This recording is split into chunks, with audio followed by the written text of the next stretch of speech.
Chapter 1 of Fighting the Whales. In Trouble to begin with.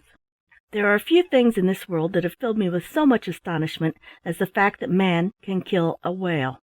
That a fish more than 60 feet long and 30 feet round the body, with the bulk of 300 fat oxen rolled into one, with the strength of many hundreds of horses, able to swim at a rate that would carry it right round the world in 23 days, that can smash a boat to atoms with one slap of its tail and stave in the planks of a ship with one blow of its thick skull, that such a monster can be caught and killed by man, is most wonderful to hear of. But I can tell from experience that it is much more wonderful to see. There is a wise saying which I have often thought much upon. It is this: knowledge is power. Man is but a feeble creature, and if he had to depend on his own bodily strength alone, he could make no head against even the ordinary brutes in this world. But the knowledge which has been given to him by his Maker has clothed man with great power, so that he is more than a match for the fiercest beast in the forest or the largest fish in the sea. Yet with all his knowledge, with all his experience, and all his power, the killing of a great old sperm whale costs man a long, tough battle. Sometimes it even costs him his life. It is a long time now since I took to fighting the whales. I have been at it, man and boy, for nigh 40 years, and many a wonderful sight have I seen, many a desperate battle have I fought in the fisheries of the North and South Seas. Sometimes, when I sit in the chimney-corner of a winter evening, smoking my pipe with my old messmate Tom Lokins, I stare into the fire and think of the days gone by, till I forget where I am, and go on thinking so hard that the flames seem to turn into melting fires, and the bars of the grate into dead fish, and the smoke into sails and rigging, and I go to work cutting up the blubber and stirring the oil pots, or pulling the bow-oar and driving the harpoon at such a rate that I can't help giving a shout, which causes Tom to start and cry, "Hello, Bob?" My name is Bob Ludbury, you see. "Hello, Bob? What's the matter?" To which I reply, "Tom, can it all be true?" "Can what be true?" says he with a stare of surprise, for Tom is getting into his dotage now. And then I chuckle and tell him I was only thinking of old times, and so he falls to smoking again, and I to staring at the fire and thinking as hard as ever. The way in which I was first led to go after the whales was curious. This is how it happened. About 40 years ago, when I was a boy of nearly 15 years of age, I lived with my mother in one of the seaport towns of England. There was great distress in the town at that time, and many of the hands were out of work. My employer, a blacksmith, had just died, and for more than 6 weeks I had not been able to get employment or to earn a farthing. This caused me great distress, for my father had died without leaving a penny in the world, and my mother depended on me entirely. The money I had saved out of my wages was soon spent, and one morning when I sat down to breakfast, my mother looked across the table and said in a thoughtful voice, "Robert, dear, this meal has cost us our last halfpenny." My mother was old and frail, and her voice very gentle. She was the most trustful, uncomplaining woman I ever knew. I looked up quickly into her face as she spoke. "All the money gone, mother?" "Aye, all." "It will be hard for you to go without your dinner, Robert, dear." "It will be harder for you, mother," I cried, striking the table with my fist. Then a lump rose in my throat and almost choked me. I could not utter another word. It was with difficulty I managed to eat the little food that was before me. After breakfast I rose hastily and rushed out of the house, determined that I would get my mother her dinner, even if I should have to beg for it. But I must confess that a sick feeling came over me when I thought of begging. Hurrying along the crowded streets without knowing very well what I meant to do, I came at last to an abrupt halt at the end of the pier. Here I went up to several people and offered my services in a wild sort of way. They must have thought that I was drunk, for nearly all of them said gruffly that they did not want me. Dinner time drew near, but no one had given me a job, and no wonder, for the way in which I tried to get one was not likely to be successful. At last I resolved to beg. Observing a fat, red-faced old gentleman coming along the pier, I made up to him boldly. He carried a cane with a large gold knob on the top of it. That gave me hope, for of course, thought I, he must be rich. His nose, which was exactly the color and shape of the gold knob on his cane, was stuck in the center of a round, good-natured countenance, the mouth of which was large and firm, the eyes bright and blue. He frowned as I went forward, hat in hand, But I was not to be driven back. The thought of my starving mother gave me power to crush down my rising shame. Yet I had no reason to be ashamed. I was willing to work, if only I could have got employment. Stopping in front of the old gentleman, I was about to speak when I observed him quietly button up his breeches pocket. The blood rushed to my face, and turning quickly on my heel, I walked away without uttering a word. "Hello!" shouted a gruff voice just as I was moving away. I turned and observed that the shout was uttered by a broad, rough-looking jack-tar, a man of about 2 or 3 and 30, who had been sitting all the forenoon on an old cask, smoking his pipe and basking in the sun. "Hello!" said he again. "Well," said I, "what do you mean, youngster, by going on in that there fashion all the morning, a-bothering everybody and making a fool of yourself like that, eh?" "What's that to you?" said I savagely, for my heart was sore and heavy, and I could not stand the interference of a stranger. "Oh, it's nothing to me, of course," said the sailor, picking his pipe quietly with his clasp knife. "But come here, boy, I've something to say to you." "Well, what is it?" said I, going up to him somewhat sulkily. The man looked at me gravely through the smoke of his pipe, and said, "You're in a passion, me young buck, that's all, and in case you didn't know it, I thought I'd tell you." I burst into a fit of laughter. "Well, I believe you're not far wrong, but I'm better now." "Ah, that's right," said the sailor, with an approving nod of his head. "Always confess when you're in the wrong. Now, younger, let me give you a bit of advice. Never get into a passion if you can help it, and if you can't help it, get out of it as fast as possible, and if you can't get out of it, just give a great roar to let off the steam, and turn about and run. There's nothing like that. Passion hain't got legs. It can't hold on to a feller when he's running. If you keep it up till you almost split your timbers, passion has no chance. It must go astern. Now, lad, I've been watching you all the morning, and I see there's a screw loose somewhere. If you'll tell me what it is, see if I don't help you." The kind, frank way in which this was said quite won my heart, so I sat down on the old cask and told the sailor all my sorrows. "Boy," said he when I had finished, "I'll put you in the way of helping your mother. I can get you a berth in my ship, if you're willing to take a trip to the whale fishery of the South Seas." "And who will look after my mother when I'm away?" said I. The sailor looked perplexed at the question. "Ah, that's a puzzler," he replied, knocking the ashes out of his pipe. "Will you take me to your mother's house, lad?" "Willingly," said I, and jumping up I led the way. As we turned to go, I observed that the old gentleman with the gold-headed cane was leaning over the rail of the pier at a short distance from us. A feeling of anger instantly rose within me, and I exclaimed, loud enough for him to hear, "I do believe that stingy old chap has been listening to every word we've been saying." I thought I observed a frown on the sailor's brow as I said this, but he made no remark, and in a few minutes we were walking rapidly through the streets. My companion stopped at one of those stores so common in seaport towns, where one can buy almost anything, from a tallow candle to a brass cannon. Here he purchased a pound of tea, a pound of sugar, a pound of butter, and a small loaf, all of which he thrust into the huge pockets of his coat.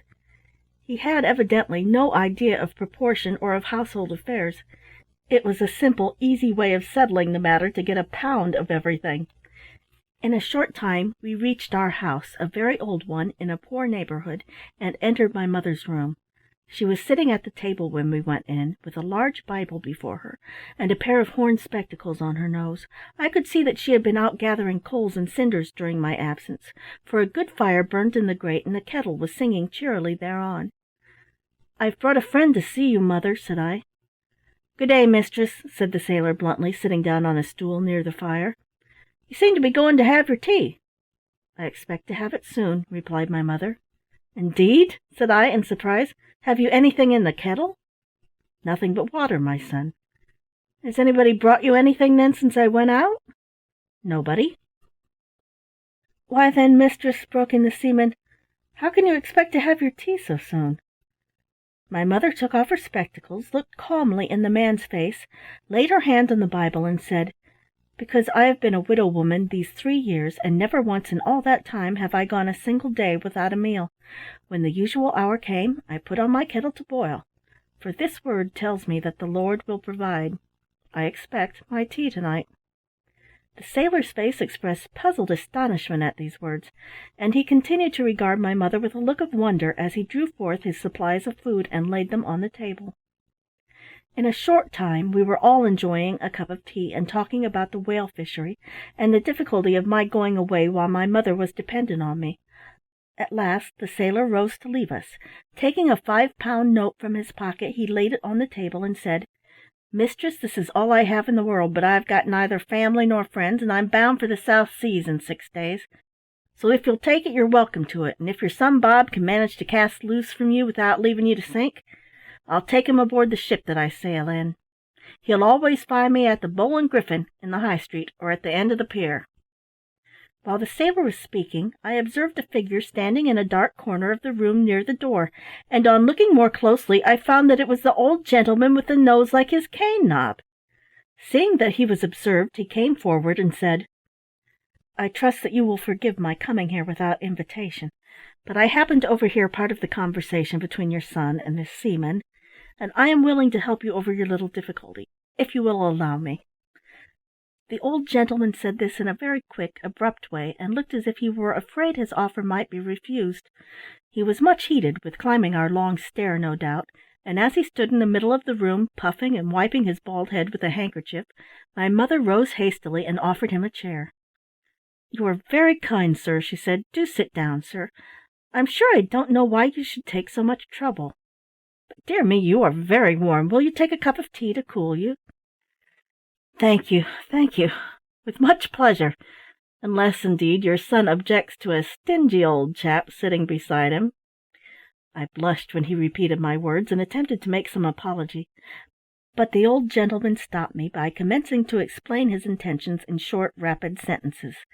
To make a long story short, he offered to look after my mother while I was away, and to prove his sincerity, laid down 5 shillings and said he would call with that sum every week as long as I was absent. My mother, after some trouble, agreed to let me go, and before that evening closed, everything was arranged, and the gentleman, leaving his address, went away. The sailor had been so much filled with surprise at the suddenness of all this, that he could scarcely speak. Immediately after the departure of the old gentleman, he said, "Well, good-bye, mistress. Good-bye, Bob," and throwing on his hat in a careless way, left the room. "Stop!" I shouted after him when he had got about half-way down the stair. "Hullo! What's wrong now?" "Nothing. I only forgot to ask your name." "Tom Lokins," he bellowed in the hoarse voice of a regular boatswain, "which was my father's name before me." So saying, he departed, whistling "Rule Britannia" with all his might. Thus the matter was settled. 6 days afterwards I rigged myself out in a blue jacket, white ducks, and a straw hat, and went to sea. End of Chapter 1. Chapter 2. At Sea. My first few days on the ocean were so miserable that I oftentimes repented of having left my native land. I was, as my new friend Tom Lokins said, as sick as a dog. But in course of time I grew well, and began to rejoice in the cool fresh breezes and the great rolling billows of the sea. Many and many a time I used to creep out to the end of the bowsprit, when the weather was calm, and sit with my legs dangling over the deep blue water, and my eyes fixed on the great masses of rolling clouds in the sky, thinking of the new course of life I had just begun. At such times the thought of my mother was sure to come into my mind, and I thought of her parting words, "Put your trust in the Lord, Robert, and read his word." I resolved to try to obey her, but this I found was no easy matter, for the sailors were a rough lot of fellows, who cared little for the Bible. But I must say they were a hearty, good-natured set, and much better upon the whole than many a ship's crew that I afterwards sailed with. We were fortunate in having fair winds this voyage, and soon found ourselves on the other side of the line, as we jack-tars call the equator. Of course the crew did not forget the old custom of shaving all the men who had never crossed the line before. Our captain was a jolly old man, and uncommonly fond of skylarking. He gave us leave to do what we liked the day we crossed the line, so as there were a number of wild spirits among us, we broke through all the ordinary rules, or rather we added on new rules to them. The old hands had kept the matter quiet from us greenhorns, so that, although we knew they were going to do some sort of mischief, we didn't exactly understand what it was to be. About noon of that day I was called on deck and told that old Father Neptune was coming aboard, and we were to be ready to receive him. A minute after I saw a tremendous monster come up over the side of the ship and jump on the deck.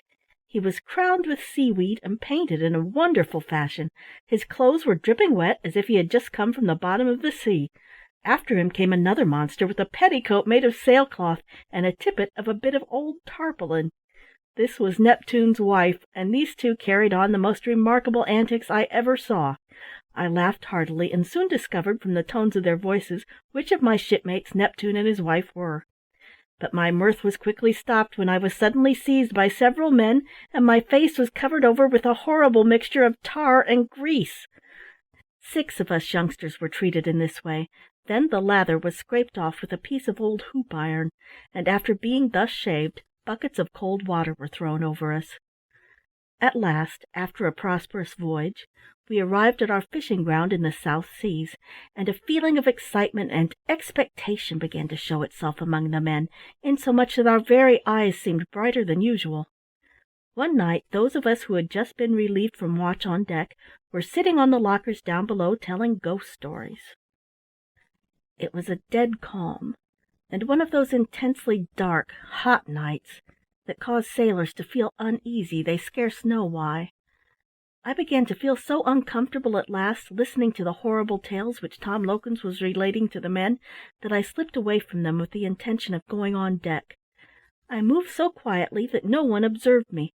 Besides, every eye was fixed earnestly on Tom, whose deep low voice was the only sound that broke the stillness of all around.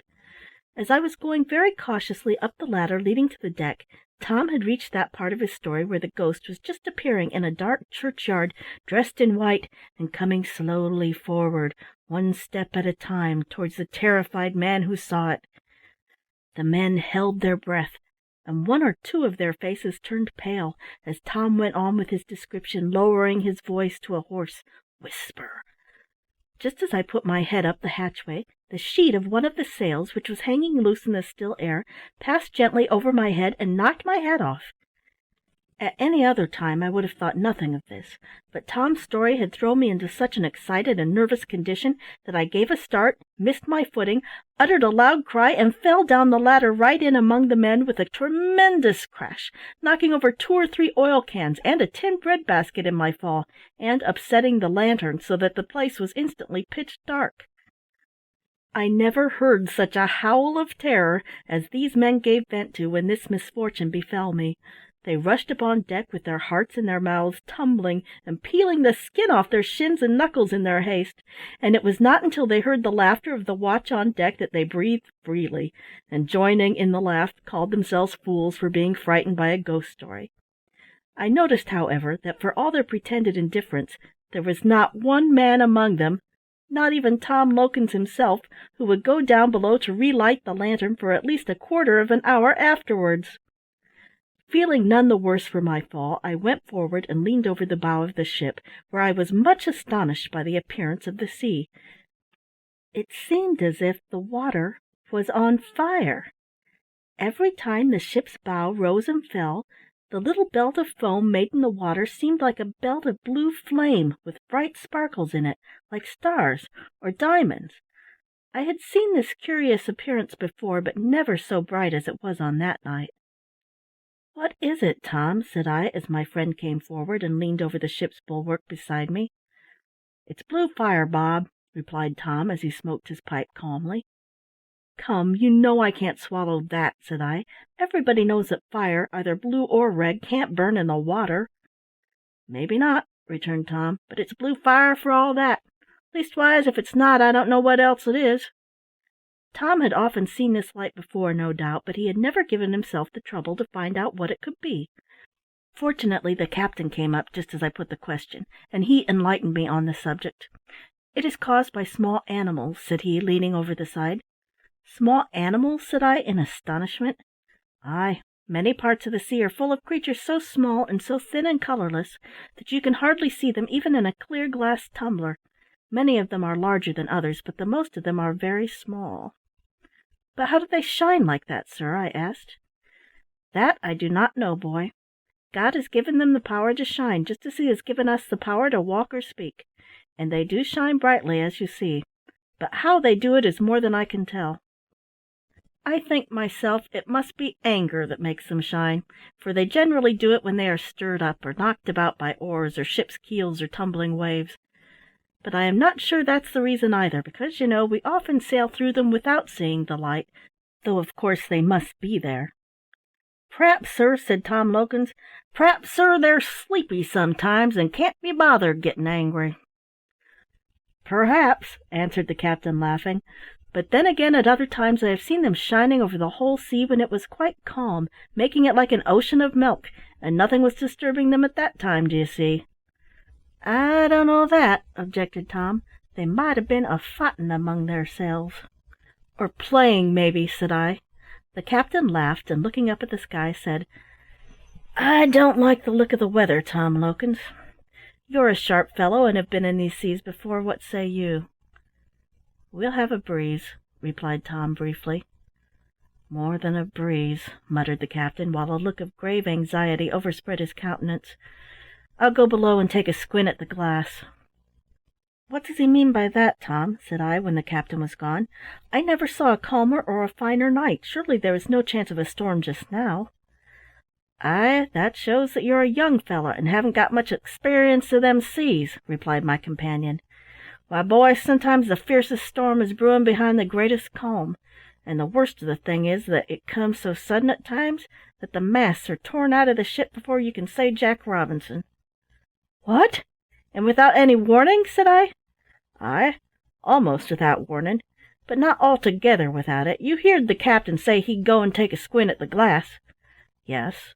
What is the glass?" "It's not a glass of grog, you may be sure, nor yet a looking-glass. It's the weather-glass, boy. Shore-going chaps call it a barometer." "And what's the meaning of barometer?" I inquired earnestly. Tom Lokins stared at me in stupid amazement. "Why, boy," said he, "you're too inquisitive. I once asked the doctor of a ship that question, and says he to me, 'Tom,' says he, 'a barometer is a glass tube filled with quicksilver or mercury, which is a metal in a soft or fluid state like water, you know, and it's meant for telling the state of the weather.' 'Yes, sir,' I answers, 'I know that well enough.' 'Then why did you ask?' says he, getting into a passion.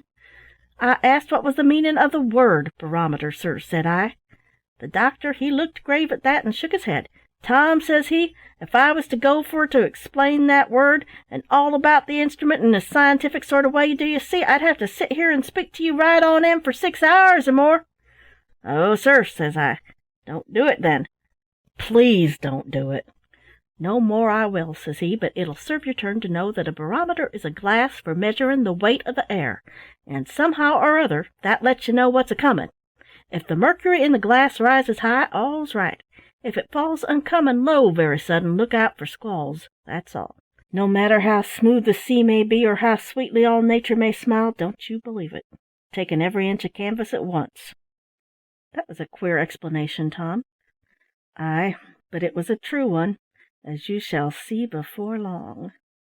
As I looked out upon the calm sea, which lay like a sheet of glass without a ripple on its surface, I could scarcely believe what he had said, but before many minutes had passed I was convinced of my error. While I was standing talking to my messmate, the captain rushed on deck and shouted, "All hands tumble up! Shorten sail! Take in every rag! Look alive, boys! Look alive!" I was quite stunned for a moment by this, and by the sudden tumult that followed. The men, who seemed never to take thought about anything, and who had but one duty, namely, to obey orders, ran upon deck and leaped up the rigging like cats.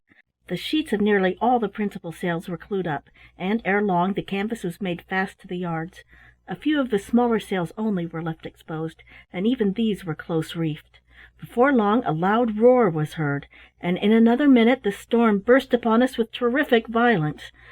The ship at first lay over so much that the masts were almost in the water, and it was as impossible for anyone to walk the deck as to walk along the side of a wall. At the same time the sea was lashed into white foam, and the blinding spray flew over us in a bitter fury. "Take in the topsails!" roared the captain, but his voice was drowned in the shriek of the gale. The men were saved the risk of going out on the yards, however, for in a few moments more all the sails except the storm trysail were burst and blown to ribbons. We now tried to put the ship's head to the wind and lay to, by which landsmen will understand that we tried to face the storm and remain stationary. But the gale was so fierce that this was impossible. The last rag of sail was blown away, and then there was nothing left for us but to show our stern to the gale and scud under bare poles. The great danger now was that we might be pooped, which means that a huge wave might curl over our stern, fall with terrible fury on our deck, and sink us. Many and many a good ship has gone down in this way, but we were mercifully spared. As our safety depended very much on good steering, the captain himself took the wheel, and managed the ship so well that we weathered the gale without damage, farther than the loss of a few sails and light spars. For 2 days the storm howled furiously. The sky and sea were like ink, with sheets of rain and foam driving through the air, and raging billows tossing our ship about like a cork. During all this time my shipmates were quiet and grave, but active and full of energy, so that every order was at once obeyed without noise or confusion. Every man watched the slightest motion of the captain. We all felt that everything depended on him. As for me, I gave up all hope of being saved. It seemed impossible to me that anything that man could build could withstand so terrible a storm. I do not pretend to say that I was not afraid. The near prospect of a violent death caused my heart to sink more than once, but my feelings did not unman me. I did my duty quietly but quickly like the rest, and when I had no work to do, I stood holding on to the weather stanchions, looking at the raging sea, and thinking of my mother, and of the words of kindness and counsel she had so often bestowed upon me in vain. The storm ceased almost as quickly as it began, and although the sea did not all at once stop the heavings of its angry bosom, the wind fell entirely in the course of a few hours, the dark clouds broke up into great masses that were piled up high into the sky, and out of the midst of these the glorious sun shone in bright rays down on the ocean, like comfort from heaven, gladdening our hearts as we busily repaired the damage that we had suffered from the storm. End of Chapter 2. Chapter 3. Our First Battle. I shall never forget the surprise I got the first time I saw a whale. It was in the forenoon of a most splendid day, about a week after we arrived at that part of the ocean where we might expect to find fish. A light nor'east breeze was blowing, but it scarcely ruffled the sea as we crept slowly through the water with every stitch of canvas set. As we had been looking out for fish for some time past, everything was in readiness for them. The boats were hanging over the side ready to lower, tubs for coiling away the ropes, harpoons, lances, etc., all were ready to throw in, and start away at a moment's notice. The man in the crow's nest, as they call the cask fixed up at the masthead, was looking anxiously out for whales, and the crew were idling about the deck. Tom Lokins was seated on the windlass, smoking his pipe, and I was sitting beside him on an empty cask, sharpening a blubber knife. "Tom," said I, "what like is a whale?" "Why, it's like nothing but itself," replied Tom, looking puzzled. "Why, what a queer feller you are to ask questions. I'm sure you've seen plenty of them. You might be able to tell what a whale is like." "What it's like? Well, it's like a tremendous big bolster with a head and a tail to it." "And how big is it?" "They're of all sizes, lad. I've seen one that was exactly equal to 300 fat bulls, and its rate of going would take it round the whole world in 23 days." "I don't believe you," said I, laughing. "Don't you?" cried Tom. "It's a fact, notwithstanding, for the captain himself said so, and that's how I came to know it." Just as Tom finished speaking, the man in the crow's nest roared at the top of his voice, "There she blows!" That was the signal that a whale was in sight, and as it was the first time we had heard it that season, every man in the ship was thrown into a state of tremendous excitement. "There she blows!" roared the man again. "Where away?" shouted the captain. "About 2 miles right ahead." In another moment the utmost excitement prevailed on board. Suddenly, while I was looking over the side, straining my eyes to catch a sight of the whale, which could not yet be seen by the men on deck, I saw a brown object appear in the sea not 20 yards from the side of the ship. Before I had time to ask what it was, A whale's head rose to the surface and shot up out of the water. The part of the fish that was visible above water could not have been less than 30 feet in length. It just looked as if our longboat had jumped out of the sea, and he was so near that I could see his great mouth quite plainly. I could have tossed a biscuit on his back easily. Sending 2 thick spouts of frothy water out of his blowholes 40 feet into the air with tremendous noise, he fell flat upon the sea with a clap like thunder, tossed his flukes or tail high into the air, and disappeared. I was so amazed at this sight that I could not speak. I could only stare at the place where the huge monster had gone down. "Stand by to lower!" shouted the captain. "Aye, aye, sir," replied the men, leaping to their appointed stations, for every man in a whale ship has his post of duty appointed to him, and knows what to do when an order is given. "Lower away!" cried the captain, whose face was now blazing with excitement. In a moment 3 more boats were in the water. The tubs, harpoons, etc., were thrown in, the men seized the oars, and away they went with a cheer. I was in such a state of flutter that I scarce knew what I did, but I managed somehow or other to get into a boat, and as I was a strong fellow and a good rower, I was allowed to pull. "There she blows!" cried the man in the crow's nest, just as we shot from the side of the ship. There was no need to ask where away this time. Another whale rose and spouted not more than 300 yards off, and before we could speak a 3rd fish rose in another direction, and we found ourselves in the middle of what is called a school of whales. "Now, lads," said the captain, who steered the boat in which I rowed, "bend your backs, my hearties.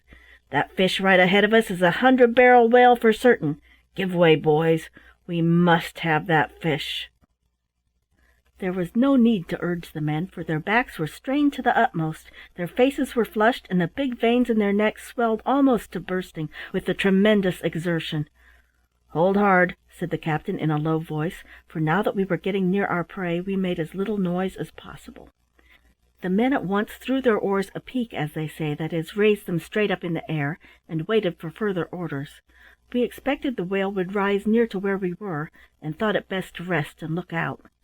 While we were waiting, Tom Lokins, who was harpooner of the boat, sat just behind me with all his irons ready. He took this opportunity to explain to me that by 100-barrel fish is meant a fish that will yield 100 barrels of oil. He further informed me that such a fish was a big one, though he had seen a few in the Northwest Seas that had produced upwards of 200 barrels. I now observed that the other boats had separated, and each had gone after a different whale. In a few minutes the fish we were in chase of rose a short distance off, and sent up 2 splendid waterspouts high into the air, thus showing that he was what the whalers call a right whale.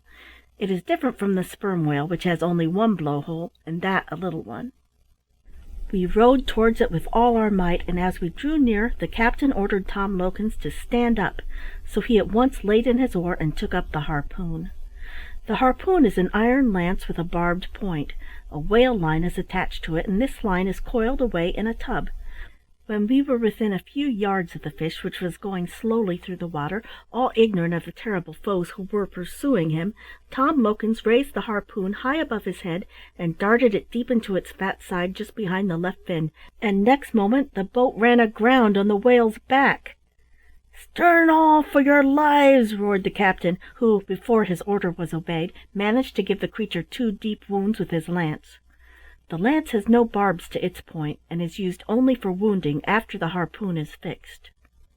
The boat was backed off at once, but it had scarcely got a few yards away when the astonished fish whirled its huge body half out of the water, and, coming down with a tremendous clap, made off like lightning. The line was passed around a strong piece of wood called the loggerhead, and, in running out, it began to smoke, and nearly set the wood on fire. Indeed, it would have done so if a man had not kept constantly pouring water upon it. It was needful to be very cautious in managing the line, for the duty is attended with great danger. If any hitch should take place, the line is apt to catch the boat and drag it down bodily under the waves. Sometimes a coil of it gets round a leg or an arm of the man who attends to it, in which case his destruction is almost certain. Many a poor fellow has lost his life in this way. The order was now given to hold on line. This was done, and in a moment our boat was cleaving the blue water like an arrow, while the white foam curled from her bows. I thought every moment we should be dragged under, but whenever this seemed likely to happen, the line was let run a bit, and the strain eased. At last the fish grew tired of dragging us, the line ceased to run out, and Tom hauled in the slack, which another man coiled away in its tub. Presently the fish rose to the surface a short distance off our weather bow. "Give way, boys! Spring your oars!" cried the captain. "Another touch or two with the lance, and that fish is ours!" The boat shot ahead, and we were about to dart a second harpoon into the whale's side when it took to sounding, which means that it went straight down, head foremost, into the depths of the sea. At that moment Tom Lokins uttered a cry of mingled anger and disappointment. We all turned round and saw our shipmate standing with the slack line in his hand, and such an expression on his weather-beaten face that I could scarce help laughing. The harpoon had not been well fixed. It had lost its hold, and the fish was now free. "Gone!" exclaimed the captain, with a groan. I remember even yet the feeling of awful disappointment that came over me when I understood that we had lost the fish after all our trouble. I could almost have wept with bitter vexation. As for my comrades, they sat staring at each other for some moments quite speechless. Before we could recover from the state into which this misfortune had thrown us, one of the men suddenly shouted, "Hello! There's the mate's boat in distress!" We turned at once, and truly there was no doubt of the truth of this, for about half a mile off we beheld our first mate's boat tearing over the sea like a small steamer. It was fast to a fish, and 2 oars were set up on end to attract our attention. When a whale is struck, it sometimes happens that the whole of the line in a boat is run out. When this is about to occur, it becomes necessary to hold on as much as can be done without running the boat under the water, and an oar is set up on end to show that assistance is required, either from the ship or from the other boats. As the line grows less and less, another and another oar is hoisted, to show that help must be sent quickly. If no assistance can be sent, the only thing that remains to be done is to cut the line and lose the fish. But a whale line with its harpoon is a very heavy loss, in addition to that of the fish, so that whalers are tempted to hold on a little too long sometimes. When we saw the mate's boat dashing away in this style, we forgot our grief at the loss of our whale in our anxiety to render assistance to our comrades, and we rowed towards them as fast as we could. Fortunately the whale changed its course and came straight towards us, so that we ceased poling and waited till they came up. As the boat came on, I saw the foam curling up on her bows as she leaped and flew over the sea. I could scarcely believe it possible that wood and iron could bear such a strain. In a few minutes they were almost abreast of us. "You're holding too hard!" shouted the captain. "Line's all out!" roared the mate. They were past almost before these short sentences could be spoken, but they had not gone 20 yards ahead of us when the water rushed in over the bow, and before we could utter a word, the boat and crew were gone. Not a trace of them remained. The horror of the moment had not been fully felt, however, when the boat rose to the surface keel up, and one after another the heads of the men appeared. The line had fortunately broken, otherwise the boat would have been lost, and the entire crew probably would have gone to the bottom with her. We instantly pulled to the rescue, and were thankful to find that not a man was killed, though some of them were a little hurt, and all had received a terrible fright. We next set to work to right the upset boat, an operation which was not accomplished without much labor and difficulty. Now, while we were thus employed, our third boat, which was in charge of the second mate, had gone after the whale that had caused us so much trouble, and when we had got the boat righted and began to look about us, we found that she was fast to the fish about a mile to leeward. "Hurrah, lads!" cried the captain. "Luck has not left us yet. Give way, my hearties, pull like Britons. We'll get that fish yet." We were all dreadfully done up by this time, but the sight of a boat fast to a whale restored us at once, and we pulled away as stoutly as if we had only begun the day's work.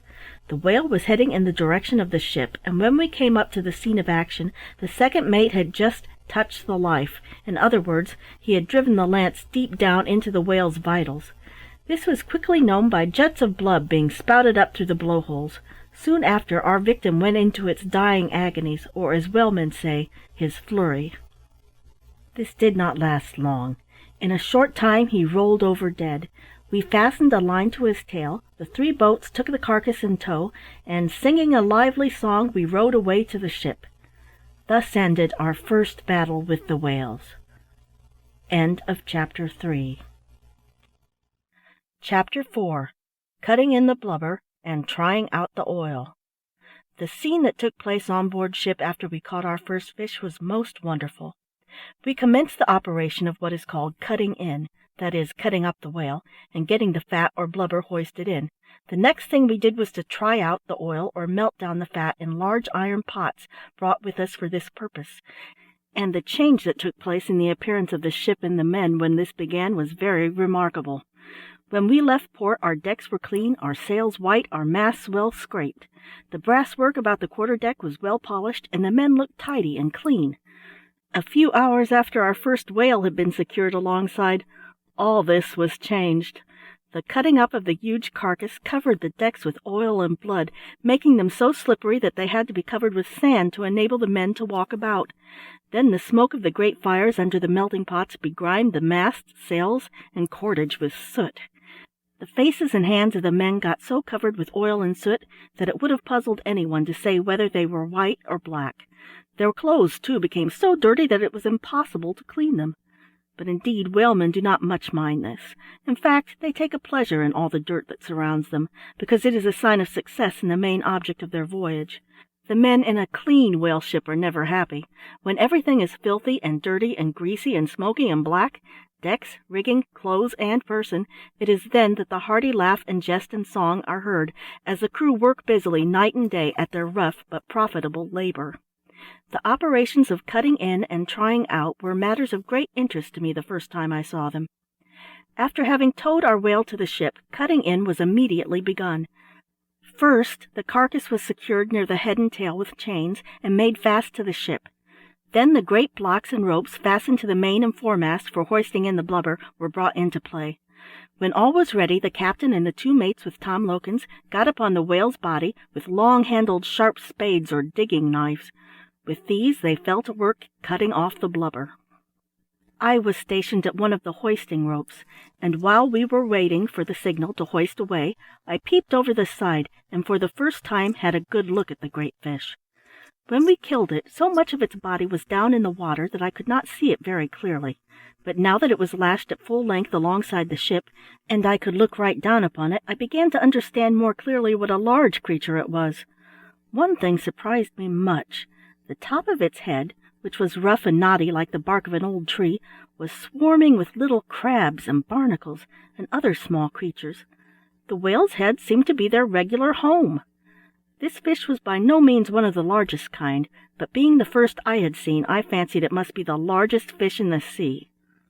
Its body was 40 feet long and 20 feet round at the thickest part. Its head, which seemed to me a great blunt shapeless thing like a clumsy old boat, was 8 feet long from the tip to the blowholes or nostrils, and these holes were situated on the back of the head, which at that part was nearly 4 feet broad. The entire head measured about 21 feet round.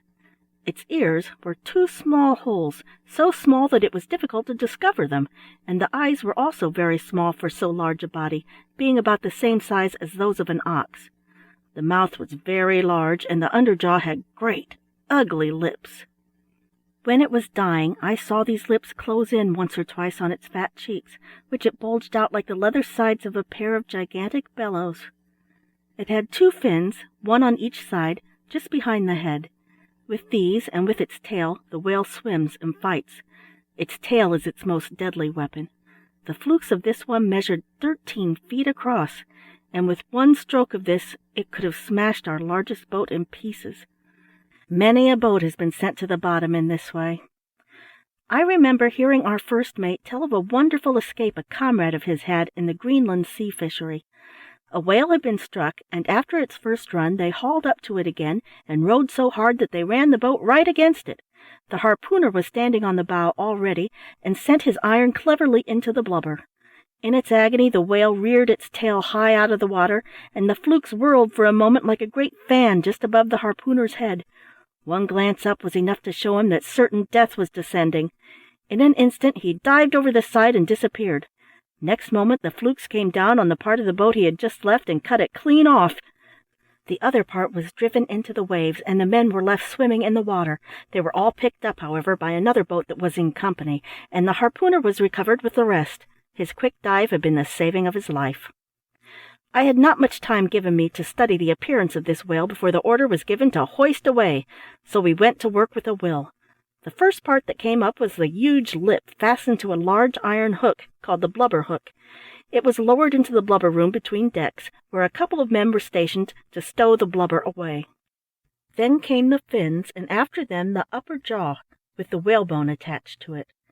The right whale has no teeth like the sperm whale. In place of teeth, it has the well-known substance called whalebone, which grows from the roof of its mouth in a number of broad, thin plates, extending from the back of the head to the snout. The lower edges of these plates of whalebone are split into thousands of hairs like bristles, so that the inside roof of a whale's mouth resembles an enormous blacking brush. The object of this curious arrangement is to enable the whale to catch the little shrimps and small sea blubbers, called medusae, on which it feeds. I have spoken before of these last as being the little creatures that gave out such a beautiful pale blue light at night. The whale feeds on them. When he desires a meal, he opens his great mouth and rushes into the midst of a shoal of medusae.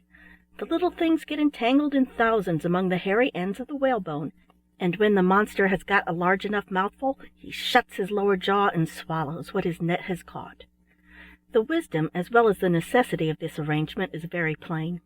Of course, while dashing through the sea in this fashion with his mouth agape, the whale must keep his throat closed, else the water would rush down it and choke him. Shutting his throat, then, as he does, the water is obliged to flow out of his mouth as fast as it flows in. It is also spouted up through his blowholes, and this with such violence that many of the little creatures would be swept out along with it, but for the hairy-ended whalebone, which lets the sea-water out, but keeps the medusae in. Well, let us return to our cutting in. After the upper jaw came the lower jaw and throat with the tongue. This last was an enormous mass of fat, about as large as an ox, and it weighed 1,500 or 2,000 pounds. After this was got in, the rest of the work was simple. The blubber of the body was peeled off in great strips, beginning at the neck and being cut spirally towards the tail. It was hoisted on board by the blocks, the captain and mates cutting, and the men at the windlass hoisting, and the carcass slowly turning round until we got an unbroken piece of blubber, reaching from the water to nearly as high as the mainyard arm. This mass was nearly a foot thick, and it looked like fat pork. It was cut off close to the deck and lowered into the blubber room, where the two men stationed there attacked it with knives, cut it into smaller pieces, and stowed it away. Then another piece was hoisted on board in the same fashion, and so on we went until every bit of blubber was cut off. And I heard the captain remark to the mate when the work was done that the fish was a good fat one, and he wouldn't wonder if it turned out to be worth 300 pounds sterling.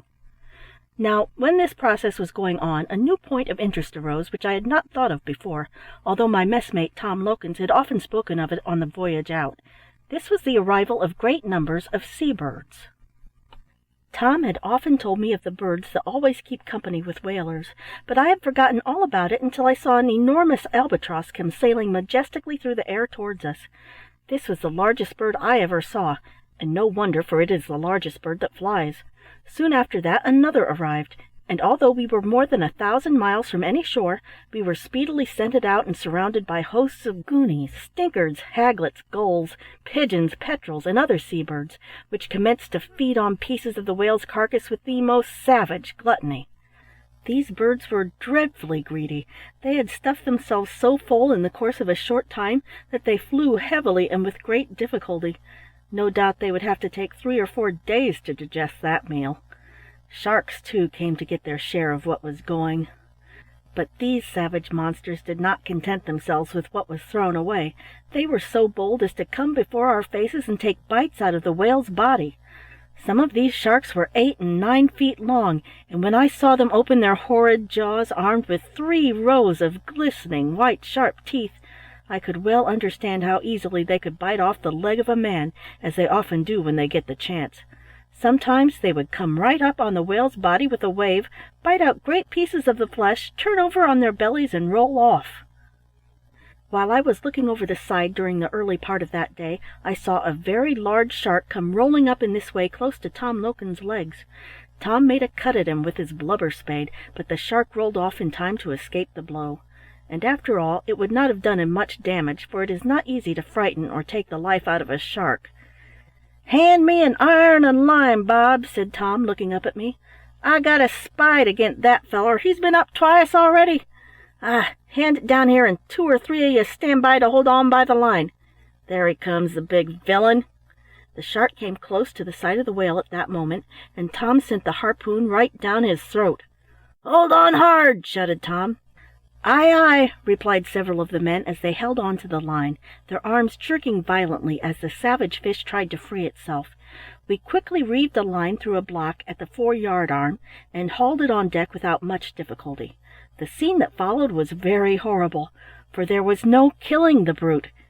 It threshed the deck with its tail and snapped so fiercely with its tremendous jaws that we had to keep a sharp lookout lest it should catch hold of a leg. At last its tail was cut off, the body cut open, and all the entrails taken out. Yet even after this it continued to flap and thresh about the deck for some time, and the heart continued to contract for 20 minutes after it was taken out and pierced with a knife. I would not have believed this had I not seen it with my own eyes. In case some of my readers may doubt its truth, I would remind them how difficult it is to kill some of those creatures with which we are all familiar. The common worm, for instance, may be cut into a number of small pieces, and yet each piece remains alive for some time after. The skin of the shark is valued by the whalemen because, when cleaned and dry, it is as good as sandpaper, and is much used in polishing the various things they make out of whales' bones and teeth. When the last piece of blubber had been cut off our whale, the great chain that held it to the ship's side was cast off, and the now useless carcass sank like a stone, much to the sorrow of some of the smaller birds, which, having been driven away by their bigger comrades, had not fed so heartily as they wished, perhaps. But what was lost to the gulls was gain to the sharks, which could follow the carcass down into the deep and devour it at their leisure. "Now, lads," cried the mate, when the remains had vanished, "rouse up the fires! Look alive, my hearties!" "Aye, aye, sir," was the ready reply, cheerfully given, as every man sprang to his appointed duty. And so, having cut in our whale, we next proceeded to try out the oil. End of Chapter 4. Chapter 5. A Storm, a Man Overboard, and a Rescue.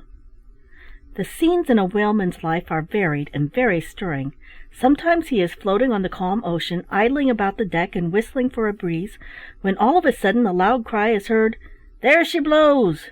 and in a moment the boats are in the water, and he is engaged in all the toils of an exciting chase. Then comes a battle with the great leviathan of the deep, with all its risks and dangers. Sometimes he is unfortunate. The decks are clean, he has nothing to do. At other times he is lucky, cutting in and trying out, engage all his energies and attention.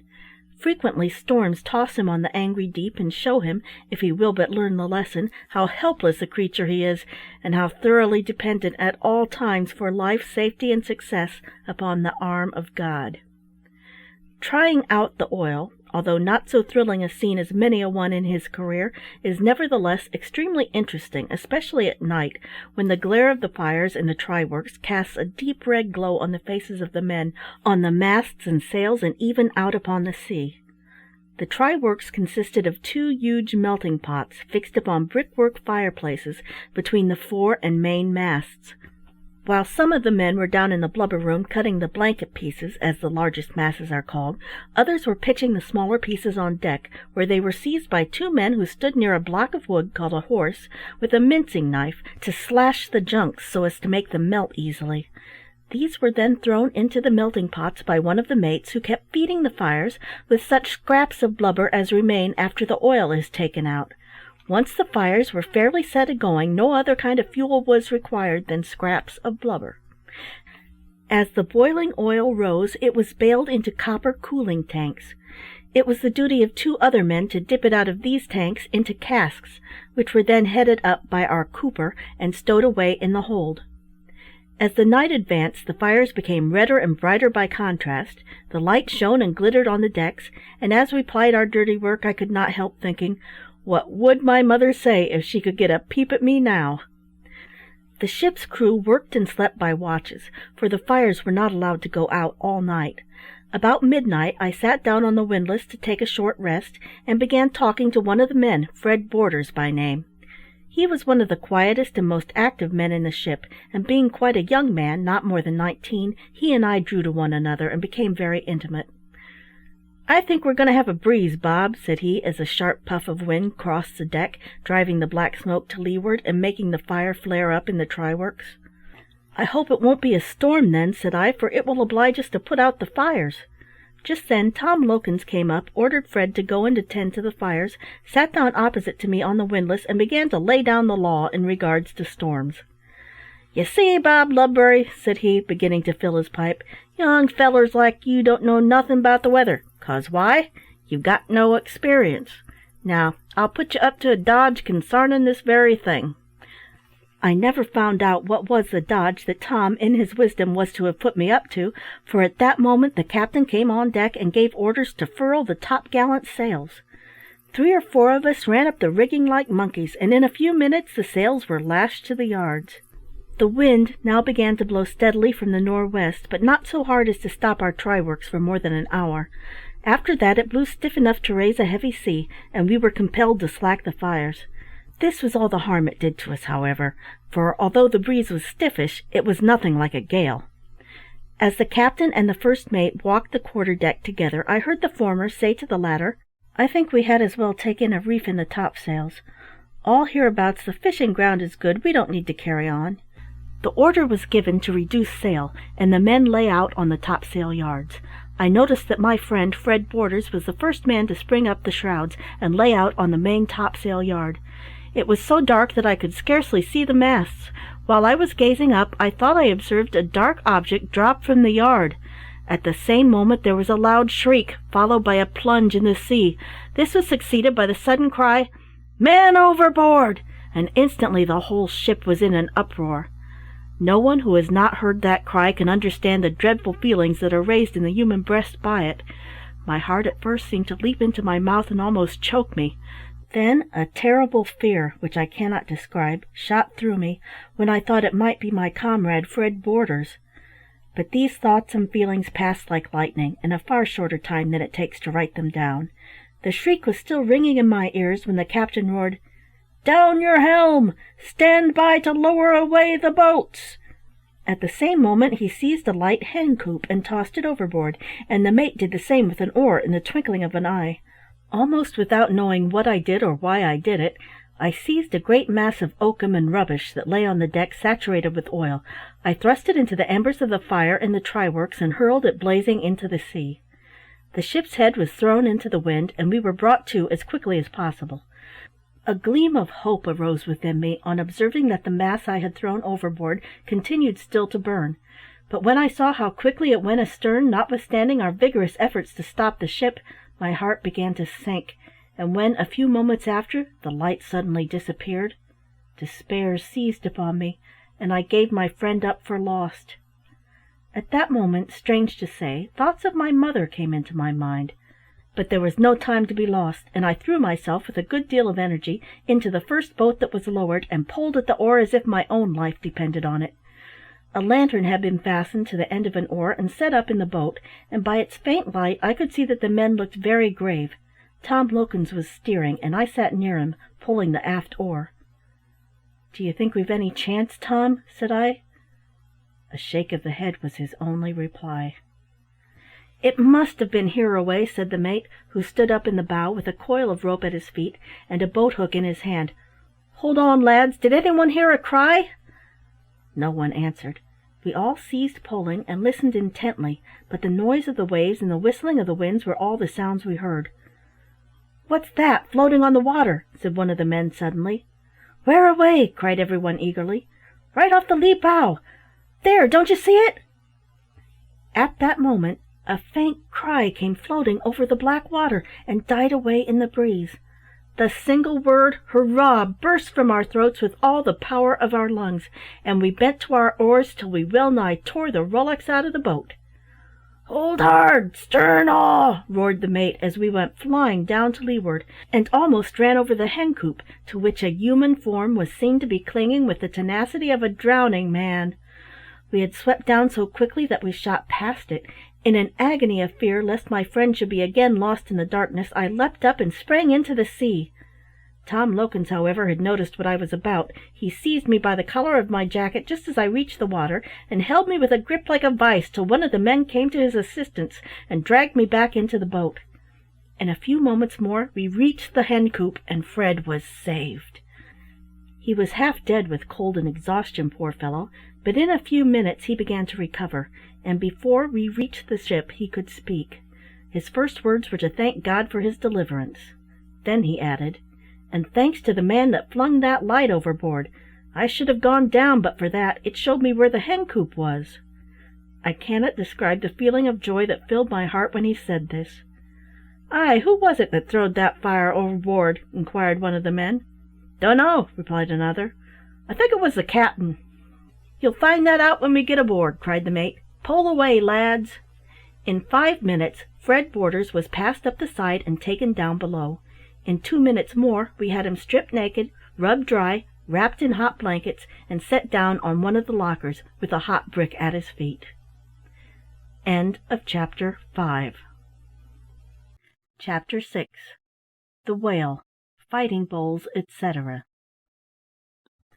As the reader may perhaps have been asking a few questions about the whale in his own mind, I shall try to answer them by telling a few things concerning that creature which I think are worth knowing. In the first place, the whale is not a fish. I have applied that name to it, no doubt because it is the custom to do so, but there are great differences between the whales and the fishes. The mere fact that the whale lives in water is not sufficient to prove it to be a fish. The frog lives very much in water. He is born in the water, and when very young he lives in it altogether, would die, in fact, if he were taken out of it. Yet a frog is not a fish. The following are some of the differences existing between a whale and a fish. The whale is a warm-blooded animal. The fish is cold-blooded. The whale brings forth its young alive, while most fishes lay eggs or spawn.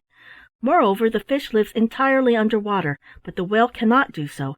He breathes air through enormous lungs, not gills. If you were to hold a whale's head under water for much longer than an hour, it would certainly be drowned, and this is the reason why it comes so frequently to the surface of the sea to take breath.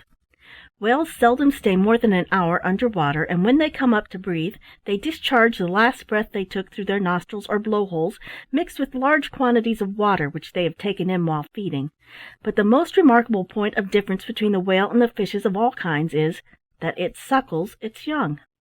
The calf of one kind of whale is about 14 feet long when it's born, and it weighs about a ton. The cow whale usually has only one calf at a time, and the manner in which she behaves to her gigantic baby shows that she is affected by feelings of anxiety and affection, such are never seen in fishes, which heartless creatures forsake their eggs when they are laid, and I am pretty sure they would not know their own children if they happened to meet with them.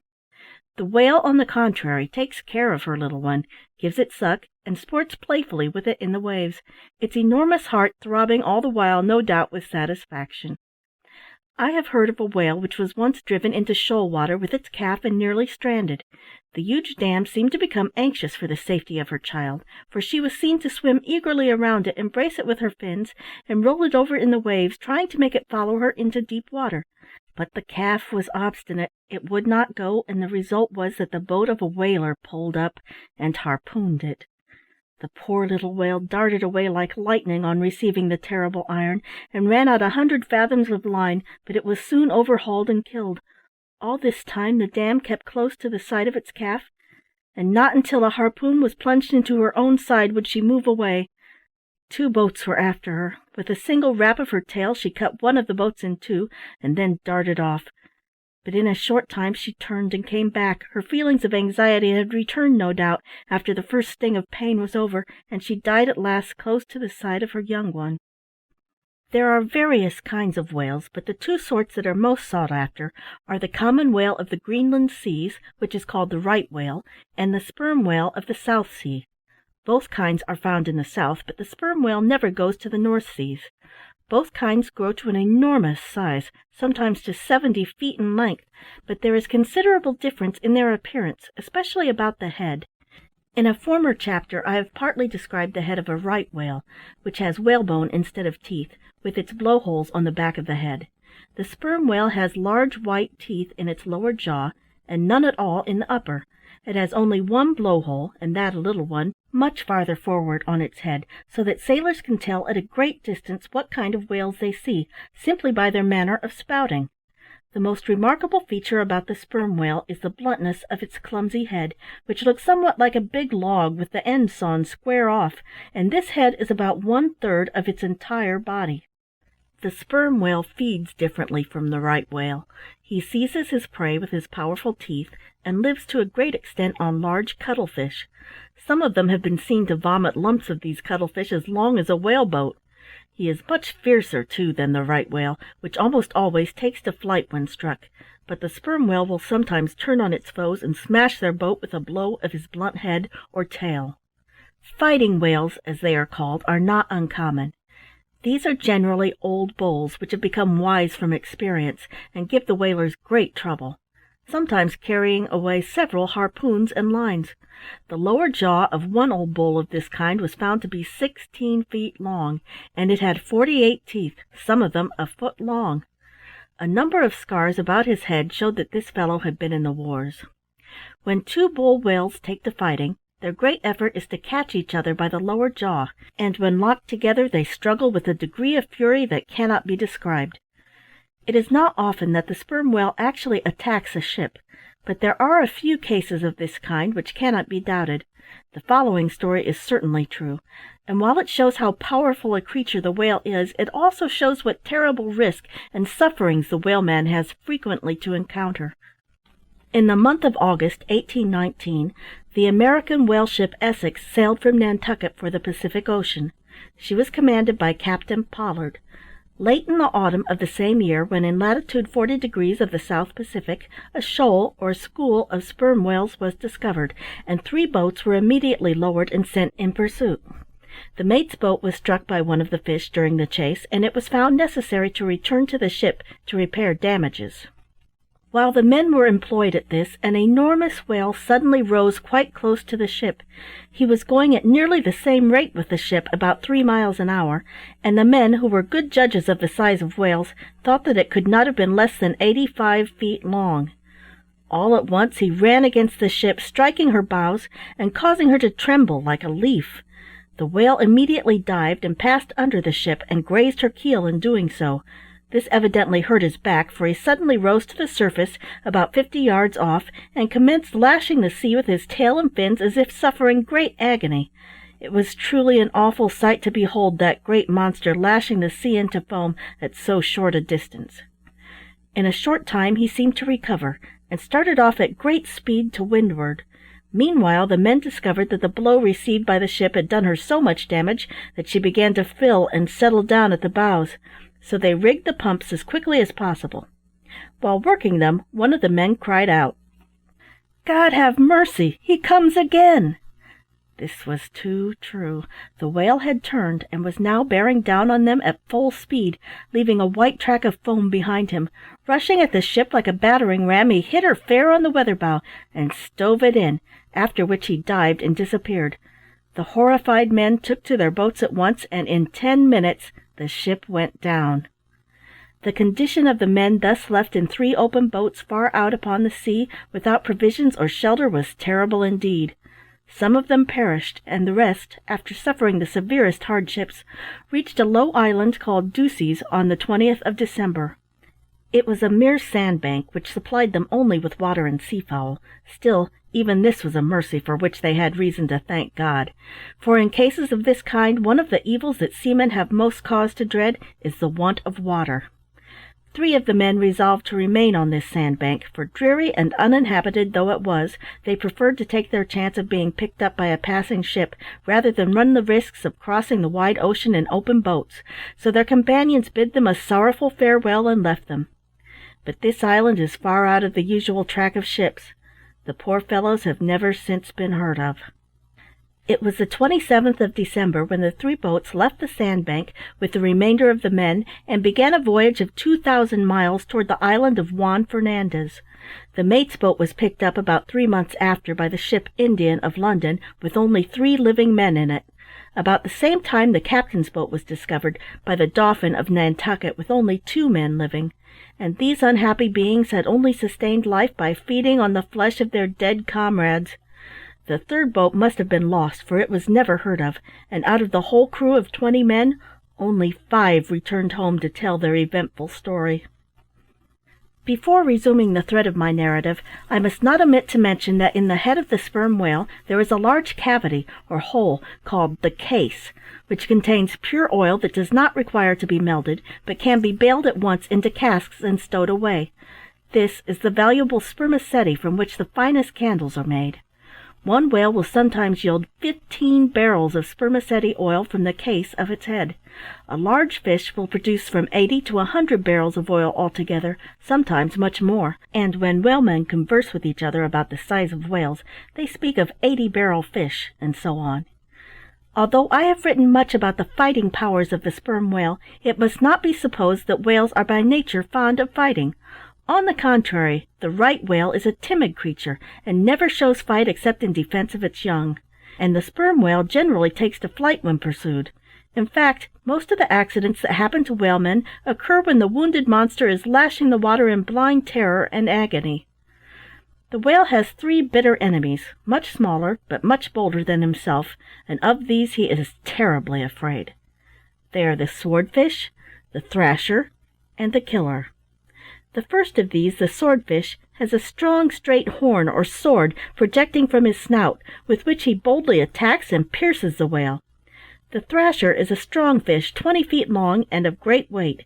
Its method of attack is to leap out of the water on the whale's back and deal it a tremendous blow with its powerful tail.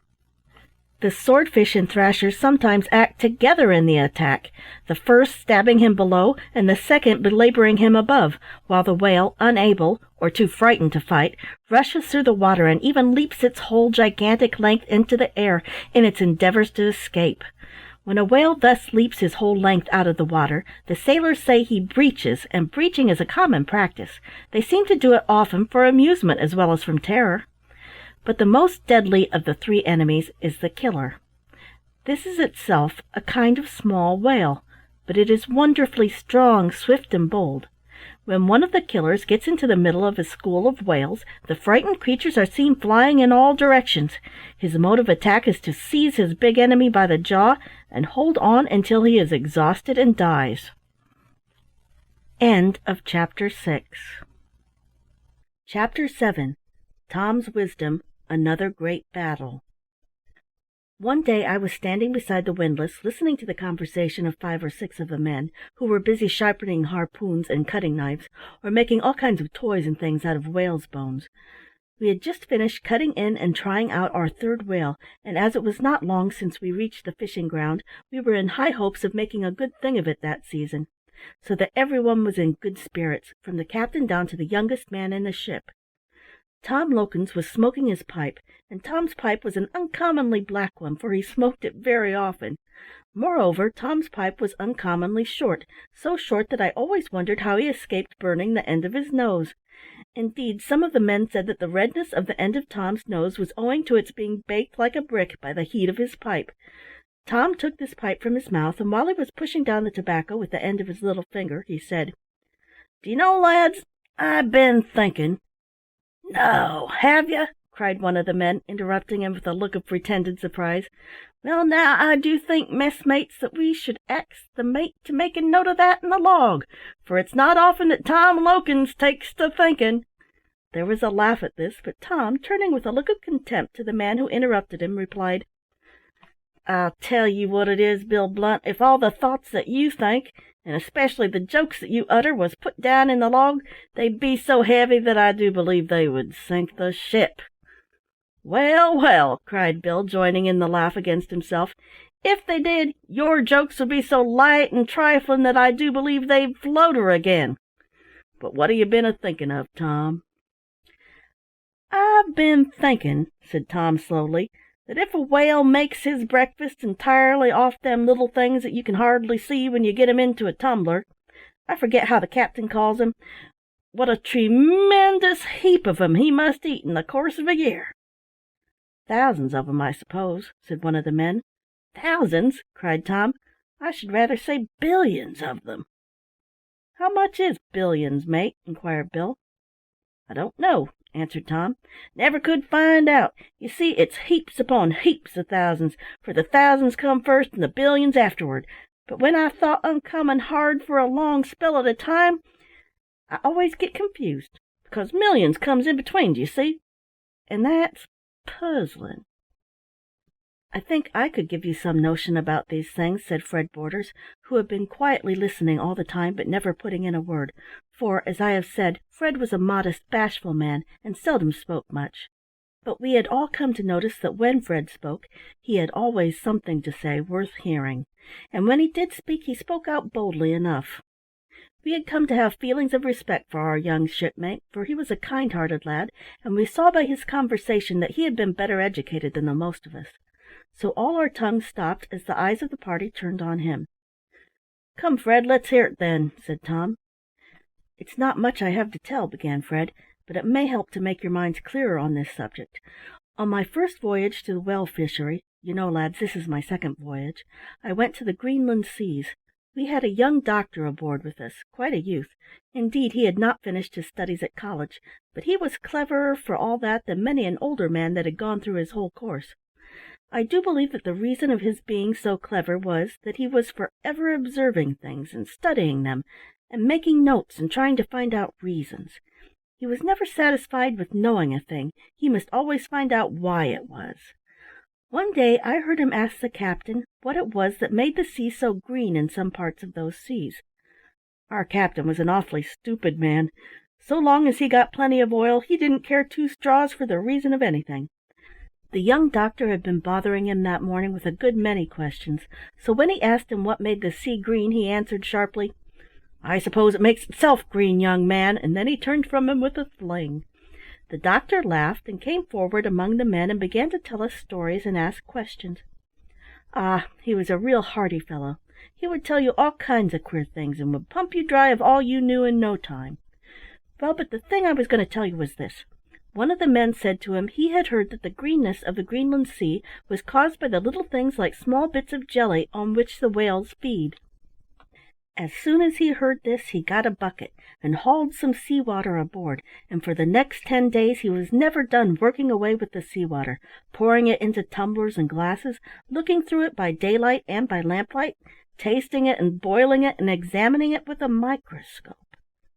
"What's a microscope?" inquired one of the men. "Don't you know?" said Tom Lokins.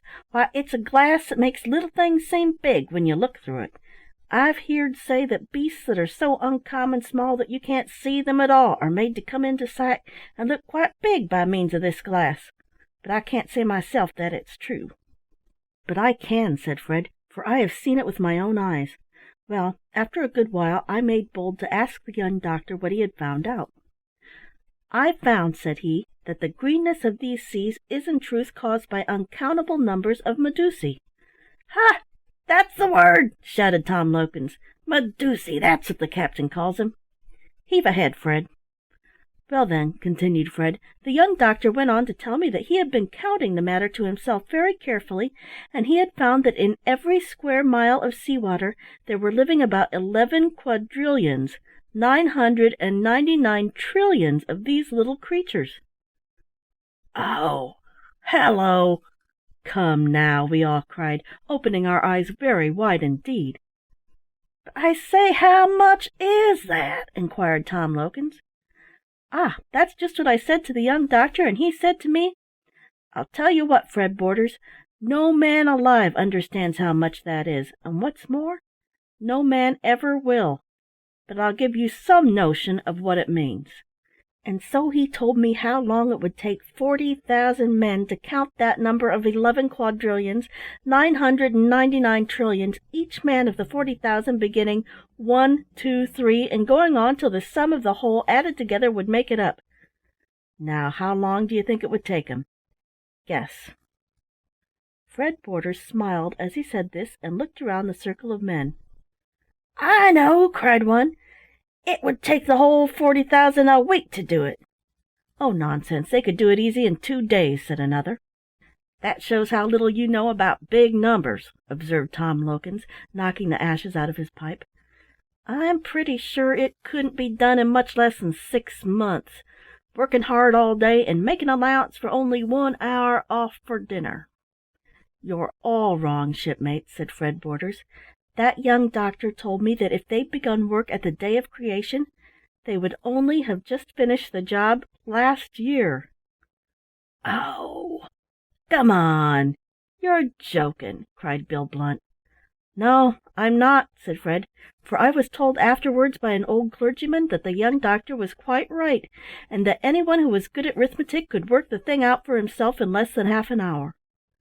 Just as Fred said this, there came a loud cry from the masthead that made us all spring to our feet like lightning. "There she blows! There she breaches!" The captain was on deck in a moment. "Where away?" he cried. "On the lee beam, sir, sperm whale about 2 miles off. There she blows!" Every man was at his station in a moment, for after being some months out, we became so used to the work that we acted together like a piece of machinery, but our excitement never abated in the least. "Sing out when the ship heads for her." "Aye, aye, sir." "Keep her away," said the captain to the man at the helm. "Bob Ludbury, hand me the spyglass." "Steady," from the masthead. "Steady it is," answered the man at the helm. While we were all looking eagerly out ahead, we heard a thundering snore behind us, followed by a heavy splash. Turning quickly round, we saw the flukes of an enormous whale sweeping through the air, not more than 600 yards astern of us. "Down your helm!" roared the captain. "Haul up the mainsail and square the yards! Call all hands!" "All hands ahoy!" roared Bill Blunt in a voice of thunder, and in another moment every man in the ship was on deck. "Hoist and swing the boats!" cried the captain. "Lower away!" Down went the boats into the water. The men were into their places almost before you could wink, and we pulled away from the ship just as the whale rose the second time, about half a mile away to leeward. From the appearance of this whale we felt certain that it was one of the largest we had yet seen, so we pulled after it with right good will. I occupied my usual place in the captain's boat, next the bow oar, just beside Tom Lokins, who was ready with his harpoons in the bow. Young Borders pulled the oar directly in front of me. The captain himself steered, and as our crew was a picked one, we soon left the other 2 boats behind us. Presently a small whale rose close beside us, and sending a shower of spray over the boat, went down in a pool of foam. Before we had time to speak, another whale rose on the opposite side of the boat, and then another on our starboard bow. We had got into the middle of a shoal of whales, which commenced leaping and spouting all around us, little aware of the dangerous enemy that was so near. In a few minutes more up comes the big one again that we had first seen. He seemed very active and wild. After blowing on the surface once or twice about a quarter of a mile off, he peaked his flukes and pitched down head foremost. "Now then, lads, he's down for a long dive," said the captain. "Spring your oars like men. We'll get that fish for certain if you'll only pull." The captain was mistaken.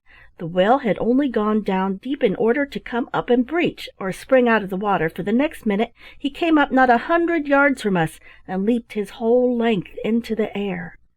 A shout of surprise broke from the men, and no wonder, for this was the largest fish I ever saw or heard of, and he came up so clear of the water that we could see him from head to tail as he turned over in the air, exposing his white belly to view, and came down on his great side with a crash like thunder that might have been heard 6 miles off. A splendid mass of pure white spray burst from the spot where he fell, and in another moment he was gone.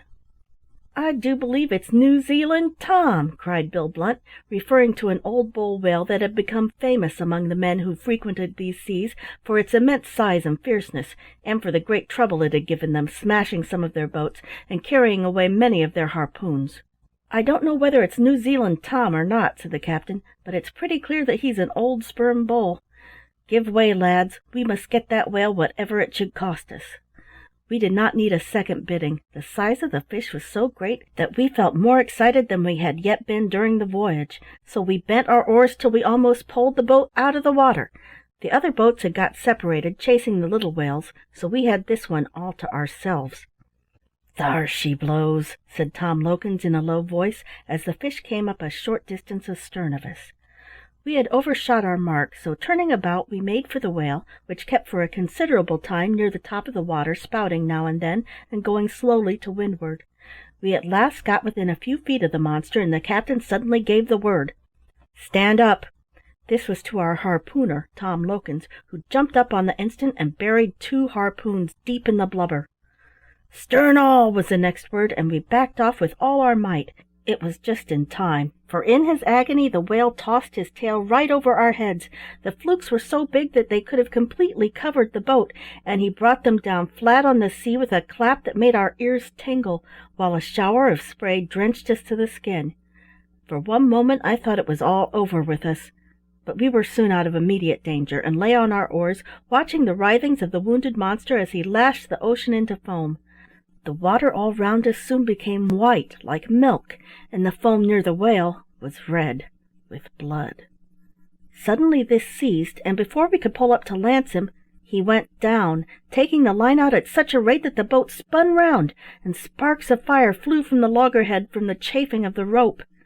"Hold on!" cried the captain, and next moment we were tearing over the sea at a fearful rate, with a bank of white foam rolling before us high above our bows, and away on each side of us like the track of a steamer, so that we expected it every moment to rush inboard and swamp us.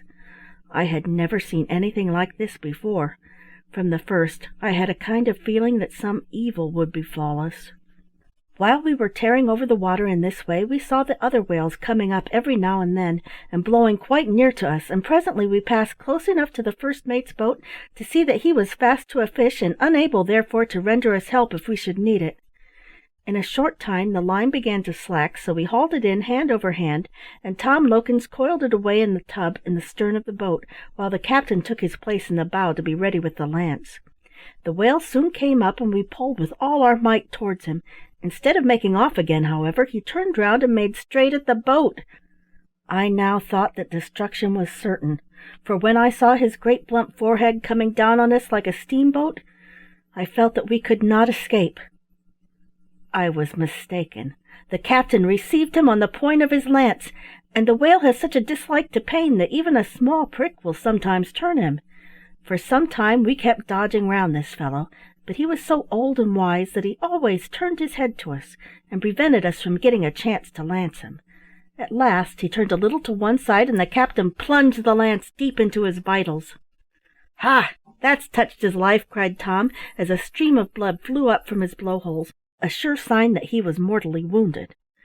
But he was not yet conquered. After receiving the cruel stab with the lance, he pitched right down, head foremost, and once more the line began to fly out over the bow. We tried to hold on, but he was going so straight down that the boat was almost swamped, and we had to slack off to prevent our being pulled under water. Before many yards of the line had run out, one of the coils in the tub became entangled.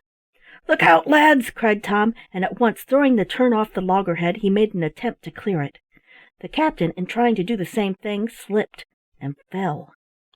Seeing this, I sprang up, and grasping the coil as it flew past, tried to clear it.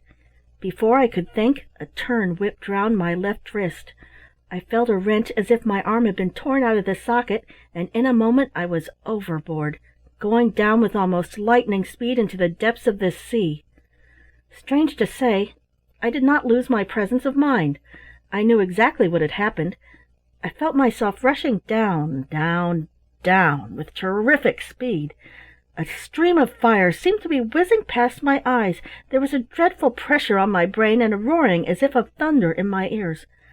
Yet even in that dread moment, thoughts of eternity, of my sins, and of meeting with my God flashed into my mind, for thought is quicker than the lightning flash. Of a sudden the roaring ceased, and I felt myself buffeting the water fiercely in my efforts to reach the surface. I know not how I got free, but I suppose the turn of the line must have slackened off somehow. All this happened within the space of a few brief moments, but oh, they seemed fearfully long to me. I do not think I could have held my breath a second longer. When I came to the surface and tried to look about me, I saw the boat not more than 50 yards off, and being a good swimmer I struck out for it, although I felt terribly exhausted. In a few minutes my comrades saw me, and with a cheer put out the oars and began to row towards me. I saw that the line was slack, and that they were hauling it in, a sign that the whale had ceased running and would soon come to the surface again. Before they had pulled half a dozen strokes, I saw the water open close beside the boat, and the monstrous head of the whale shot up like a great rock rising out of the deep. He was not more than 3 feet from the boat, and he came up with such force that more than half his gigantic length came out of the water, right over the boat. I heard the captain's loud cry, "Sterna!" But it was too late. The whole weight of the monster's body fell upon the boat. There was a crash and a terrible cry as the whale and the boat went down together. For a few moments he continued to lash the sea in his fury, and the fragments of the boat floated all around him. I thought that every man, of course, had been killed, but one after another their heads appeared in the midst of blood and foam, and they struck out for oars and pieces of the wreck. Providentially the whale, in his tossings, had shot a little away from the spot, else every man must certainly have been killed. A feeling of horror filled my heart as I beheld this, and thought upon my position. Fortunately I had succeeded in reaching a broken plank, for my strength was now so much exhausted that I could not have kept my head above water any longer without its assistance. Just then I heard a cheer, and the next time I rose on the swell I looked quickly around and saw the mate's boat making for the scene of action as fast as a stout and willing crew could pull. In a few minutes more I was clutched by the arm and hauled into it. My comrades were next rescued, and we thanked God when we found that none were killed, although one of them had got a leg broken, and another an arm twisted out of joint. They all, however, seemed to think that my escape was much more wonderful than theirs, but I cannot say that I agreed with them in this. We now turned our attention to the whale, which had dived again. As it was now loose, we did not know, of course, where it would come up, so we lay still a while. Very soon up he came, not far from us, and as fierce as ever. "Now, lads, we must get that whale," cried the mate. "Give way with a will!" The order was obeyed. The boat almost leaped over the swell, and before long another harpoon was in the whale's back. "Fast again! Hurrah!" shouted the mate. "Now for the lance!" He gave the monster 2 deep stabs while he spoke, and spouting the red stream of life it rolled on the sea in agony, obliging us to keep well out of its way. I could not look upon the dying struggles of this enormous fish without feelings of regret and self-reproach for helping to destroy it. I felt almost as if I were a murderer, and that the Creator would call me to account for taking part in the destruction of one of his grandest living creatures. But the thought passed quickly from my mind, as the whale became more violent and went into its flurry. It began to lash the sea with such astonishing violence that all the previous struggles seemed as nothing. The water all round became white like milk, with great streaks of red blood running through it, and the sound of the quick blows of its tail and fins resembled that of dull, hollow thunder. We gazed at this scene in deep silence and with beating hearts. All at once the struggle ceased. The great carcass rolled over belly up and lay extended on the sea in death. To me it seemed as if a dead calm had suddenly fallen around us, after a long and furious storm, so great was the change when that whale at length parted with its huge life.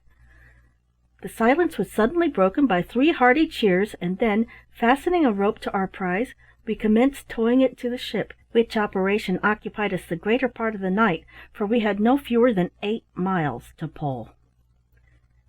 End of Chapter 7. Chapter 8. Death on the Sea. The whale which we had taken, as I have related in the last chapter, was our largest fish of that season.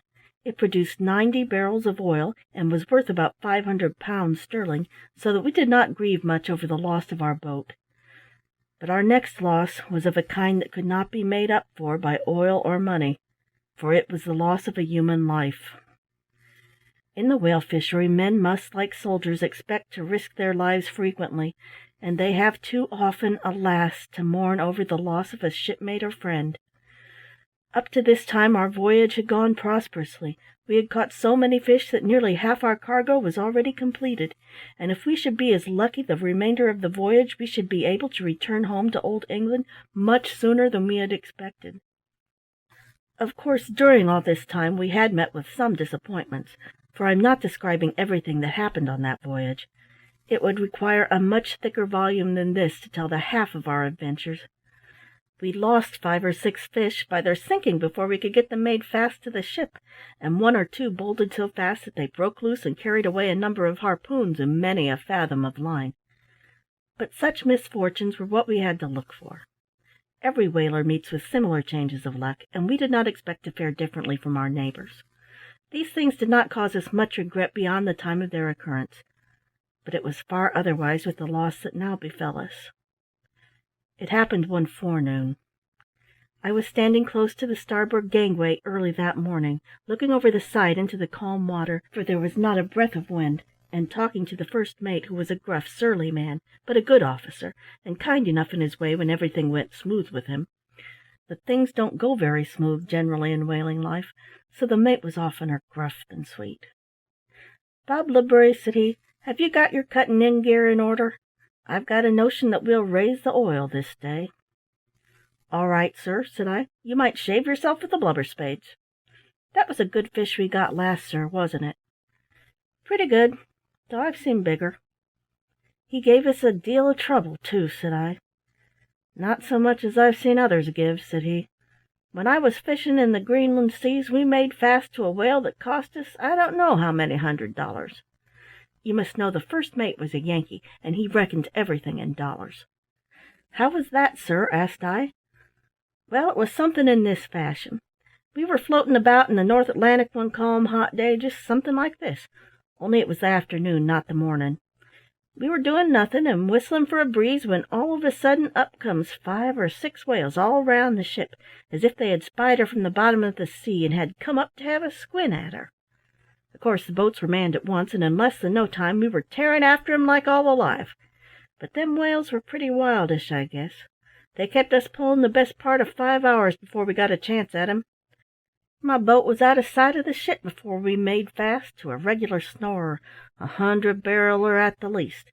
The moment he felt the iron, away he went like the shot out of a gun. But he didn't keep it up long, for soon after another of our boats came up and made fast. Well, for some 2 or 3 hours we held fast, but could not haul on to him to use the lance, for the moment we came close up alongside of his tail he peaked flukes and dived, then up again and away as fast as ever. It was about noon before we touched him again, but by that time 2 more harpoons were made fast and 2 other boats cast tow lines aboard of us, and were hauled along.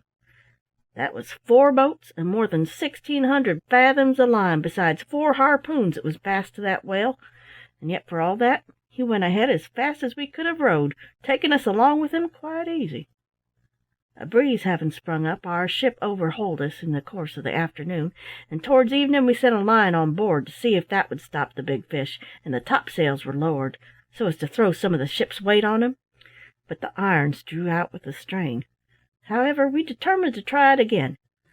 Another line was sent aboard about 8 o'clock, and the topsails were lowered, but the line snapped immediately. Well, we held on to that whale the whole of that night, and at 4 o'clock next morning, just 36 hours after he was first struck, 2 fast lines were taken aboard the ship. The breeze was fresh and against us, so the topgallant sails were taken in, the courses hauled up, and the topsails clewed down. Yet I assure you that whale towed the ship dead against the wind for an hour and a half, at the rate of 2 miles an hour, and all the while beating the water with his fins and tail, so that the sea was in a continual foam. We did not kill that fish till after 40 hours of the hardest work I ever went through. Some of my shipmates seemed to doubt the truth of this story, but for my part I believed it, because the mate was a grave, truthful man, though he was gruff, and never told lies as far as I knew. Moreover, a case of the same kind happened some years afterward to a messmate of mine while he was serving aboard the Royal Bounty on the 28th of May, 1817.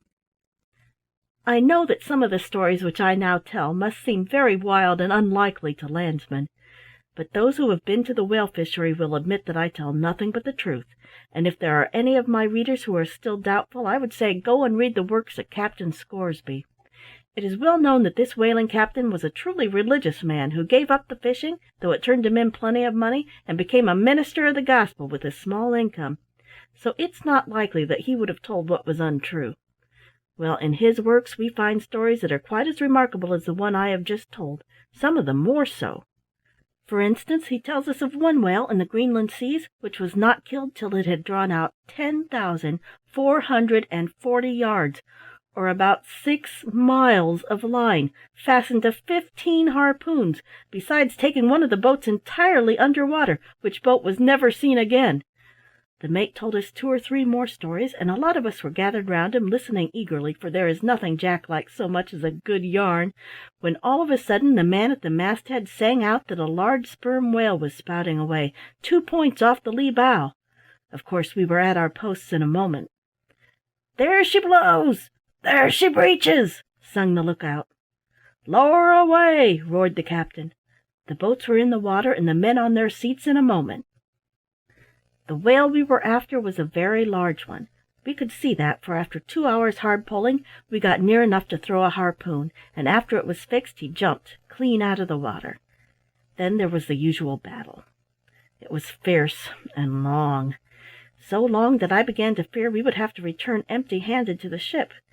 We put 10 harpoons into him, one after another, and had a stiff run between the fixing of each. It is astonishing, the difference between the fish. One will give you no trouble at all. I have often seen a good big fellow killed in half an hour. Another will take you half a day, and perhaps you may lose him after all. The whale we were now after at last took to showing fight. He made 2 or 3 runs at the boat, but the mate, who was in command, pricked him off with the lance cleverly. At last we gave him a severe wound, and immediately he dived. "That was into his life," remarked Tom Lokins as we sat waiting for him to come up again. The captain's boat was close to ours, about 10 yards off. We had not to wait long. The sudden stoppage and slacking off of all the lines showed that the whale was coming up. All at once I saw a dark object rising directly under the captain's boat. Before I could make out what it was, almost before I could think, the boat flew up into the air as if a powder magazine had exploded beneath it. The whale had come up and hit it with his head right on the keel, so that it was knocked into pieces, and the men, oars, harpoons, lances, and tackles shot up in confusion into the air. Immediately after that the whale went into his flurry, but we paid no attention to him in our anxiety to pick up our companions. They all came to the surface quickly enough, but while some made for the boats vigorously, others swam slowly and with pain, showing that they were hurt, while 1 or 2 floated as if dead upon the water. Most of the men had escaped with only a few cuts and bruises, but one poor fellow was hauled out of the water with a leg broken, and another was so badly knocked about the head that it was a long time before he was again fit for duty. The worst case, however, was that of poor Fred Borders. He had a leg broken and a severe wound in the side from a harpoon which had been forced into the flesh over the barbs so that we could hardly get it drawn out. We laid him in the stern of the boat, where he lay for some time insensible, but in a short time he revived and spoke to us in a faint voice. His first words were, "I'm dying, messmates." "Don't say that, Fred," said I, while my heart sank within me. "Cheer up, my boy, you'll live to be the death of many a whale yet. See, put your lips to this can, it'll do you good." He shook his head gently, being too weak to reply. We had killed a big fish that day, and we knew that when he was tried in we should have completed our cargo. But there was no cheer given when the monster turned over on his side, and the pull to the ship that evening seemed to us the longest and heaviest we ever had, for our hearts were very sad. Next day Fred was worse, and we all saw that his words would come true. He was dying. I was permitted to nurse my poor messmate, and I spent much of my time in reading the Bible to him, at his own request. He lived about a week after the accident, and then he died. We buried our shipmate in the usual sailor fashion. We wrapped him in his hammock with a cannonball at his feet to sink him. The captain read the burial service at the gangway, and then, in deep silence, we committed his corpse to the deep. End of Chapter 8. Chapter 9. News from Home. A Gam. The death of poor Fred Borders cast a gloom over the ship for many days. Every one had respected, and many of us had loved the lad, so that we mourned for him long and truly.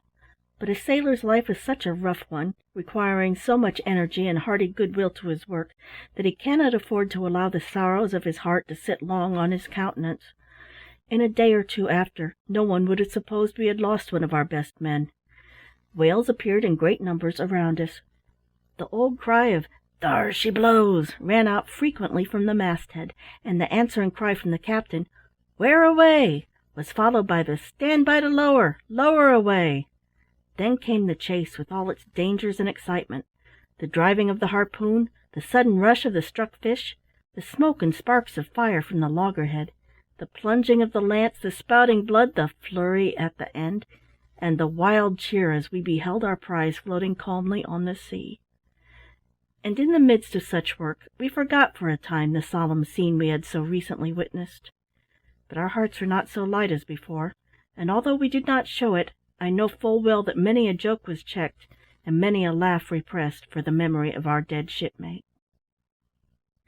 The man who was most affected by his death was the captain, but we were not prepared for the great change that soon appeared in his manner and conduct.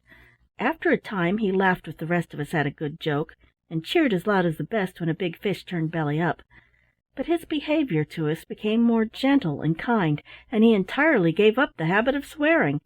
He also forbade working on Sunday. Many a whale have I seen sporting and spouting near us on that day, but never did we lower a boat or touch a harpoon on Sunday. Some of the men grumbled at this and complained of it to each other, but they never spoke so as to let the captain hear, and they soon gave up their grumbling, for the most of us were well pleased with the change, and all of us had agreed to it. The first Sunday after Fred's death the captain assembled the crew on the quarter-deck and spoke to us about it. "My lads," said he, "I've called you aft to make a proposal that may perhaps surprise some of you. Up to this time you know very well there has been little difference aboard this ship between Saturday and Sunday. Since our poor shipmate died I have been thinking much on this matter, and I've come to the conclusion that we shall rest from all work on Sunday, except such as must be done to work the ship. Now, lads, you know me well enough by this time. I have never been a religious man all my life, and I don't pretend to say that I'm one now. I'm not very learned on this matter, and can't explain myself very well. But what think you, lads? Shall we give the whales a rest on Sundays?" We all agreed to this at once, for the effect of the captain's speech was great upon us. It was not so much what he said as the way in which he said it. He was by nature a bold, determined man, who never flinched from danger or duty, and when we heard him talking in that way we could scarcely believe our ears. This was all that was said about the matter between us and the captain, but we had many a hot discussion in the forecastle amongst ourselves after that. Some were in favour of the new move, and said stoutly that the captain was a sensible fellow. Others said he was becoming an old wife, and that no luck would follow the ship.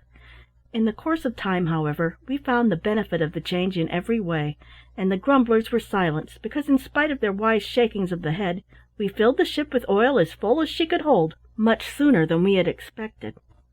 Shore-going people have but little notion of the ease with which the heart of a jack-tar is made to rejoice when he is out on a long voyage. His pleasures and amusements are so few that he is thankful to make the most of whatever is thrown in his way. In the whale fisheries, no doubt, he has more than enough of excitement, but after a time he gets used to this and begins to long for a little variety, and of all the pleasures that fall to his lot, that which delights him most is to have a gam with another ship. Now, a gam is the meeting of two or more whale ships, their keeping company for a time, and the exchanging of visits by the crews.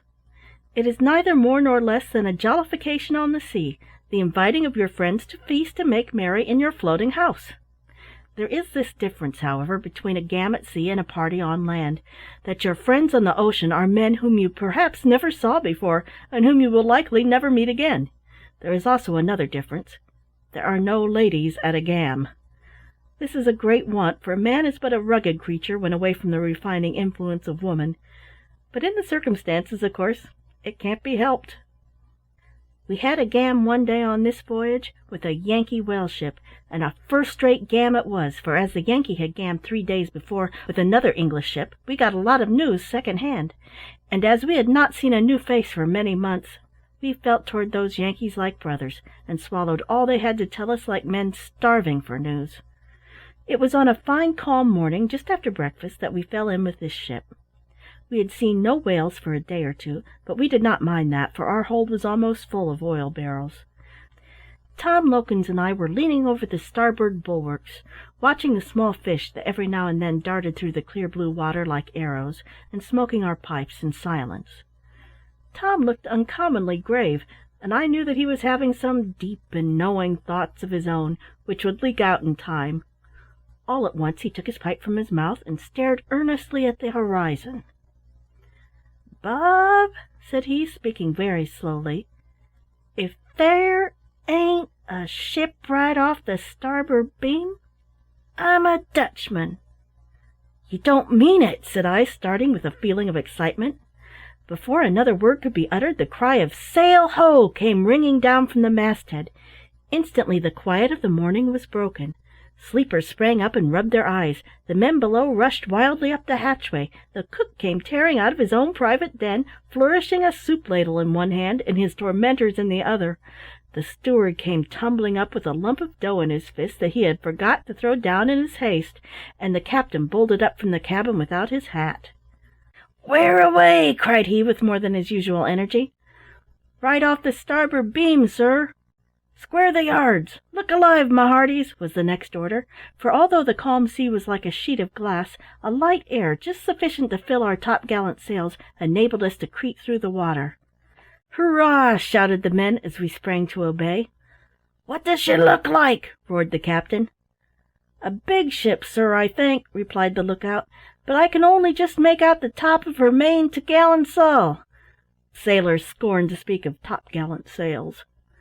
Gradually, one by one, the white sails of the stranger rose up like cloudlets out of the sea, and our hearts beat high with hope and expectation as we beheld the towering canvas of a full-rigged ship rise slowly into view. "Show our colours," said the captain. In a moment the Union Jack of Old England was waving at the masthead in the gentle breeze, and we watched anxiously for a reply. The stranger was polite. His colours flew up a moment after and displayed the stripes and stars of America. "A Yankee!" exclaimed some of the men in a tone of slight disappointment. I may remark that our disappointment arose simply from the fact that there was no chance, as we supposed, of getting news from home out of a ship that must have sailed last from America. For the rest, we cared not whether they were Yankees or Britons. They were men who could speak the English tongue. That was enough for us. "Never mind, boys," cried one. "We'll have a jolly gam, that's a fact." "So we will," said another, "and I'll get news of my mad Irish cousin, Terence O'Flanagan, who went out to seek his fortin in Ameriky with 2 shillin's and a broken knife in his pocket, and it's been said he's got into a government situation of some sort, connected with the jails. Whether as captain or lieutenant of police or turnkey, I'm not rightly sure." "More likely as a lieutenant of one of the cells," observed Bill Blunt, laughing. "Don't speak ill of a better man than yourself behind his back," retorted the owner of the Irish cousin. "Stand by to lower the jolly boat," cried the captain. "Aye, aye, sir." "Lower away." In a few minutes we were leaping over the calm sea in the direction of the strange ship, for the breeze had died down, and we were too eager to meet with new faces and to hear the sound of new voices to wait for the wind. To our joy we found that the Yankee had had a gam, as I have already said, with an English ship a few days before, so we returned to our vessel loaded with old newspapers from England, having invited the captain and crew of the Yankee to come aboard of us and spend the day. While preparation was being made for the reception of our friends, we got hold of 2 of the old newspapers, and Tom Lokins seized one, while Bill Blunt got the other, and both men sat down on the windlass to retell the news to a crowd of eager men, who tried hard to listen to both at once, and so could make nothing out of either. "Hold hard, Tom Lokins," cried one. "What's that you say about the Emperor, Bill?" "The Emperor of Russia," said Bill Blunt, reading slowly and with difficulty, "is— Stop a bit, messmates, what can this word be? The Emperor of Russia is— "Blowed up with gunpowder and shattered to 1,000 pieces," said Tom Lokins, raising his voice with excitement as he read from his paper an account of the blowing up of a mountain fortress in India. "Oh, come, I say, one at a time, if you please," cried a harpooner. "A feller can't get a word of sense out of such a jumble." "Come, messmates," cried 2 or 3 voices, as Tom stopped suddenly and looked hard at the paper. "Go ahead. What have you got there that makes you look as wise as an owl? Has war been and broke out with the French?" "I do believe he's reading the Births, Marriages, and Deaths," said one of the men, peeping over Tom's shoulder. "Read 'em out, then, can't you?" cried another. "I say, Bill Blunt, I think this concerns you," cried Tom. "Isn't your sweetheart's name Susan Croft?" "That's a fact," said Bill, looking up from his paper. "And who has got a word to say agin the prettiest lass in all Liverpool?" "Nobody's got a word to say against her," replied Tom, "but she's married, that's all." Bill Blunt leaped up as if he had been shot, and the blood rushed to his face as he seized the paper and tried to find the place. "Where is it, Tom? Let me see it with my own 2 eyes. Oh, here it is." The poor man's face grew paler and paler as he read the following words: "Married at Liverpool on the 5th by the Reverend Charles Manson, Edward Gordon, Esquire, to Susan, youngest daughter of Admiral Croft." A perfect roar of laughter drowned the remainder of the sentence. "Well done, Bill Blunt! Mr. Blunt we'll have to call him hereafter," said Tom, with a grim smile. "I had no notion you thought so much of yourself as to aim at an admiral's daughter."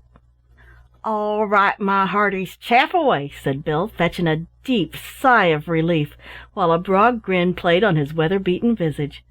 "There's 2 Susan Crofts, that's all. But I wouldn't give my Susan for all the admiral's daughters that ever walked in shoe-leather." "Hello, here come the Yankees!" cried the captain, coming on deck at that moment. Our newspapers were thrown down at once, and we prepared to receive our guests, who, we could see, had just put off from their ship in 2 boats. But before they had come within a mile of us, their attention, as well as ours, was riveted on a most extraordinary sight. Not more than 100 yards ahead of our ship a whale came suddenly to the surface of the water, seeming by its wild motions to be in a state of terror. It continued for some time to struggle, and lashed the whole sea around it into a white foam. At once the boats were lowered from both ships, and we went after this fish, but his motions were so violent that we found it utterly impossible to get near enough to throw a harpoon. When we had approached somewhat closely, we discovered that it had been attacked by a killer fish, which was fully 20 feet long and stuck to it like a leech.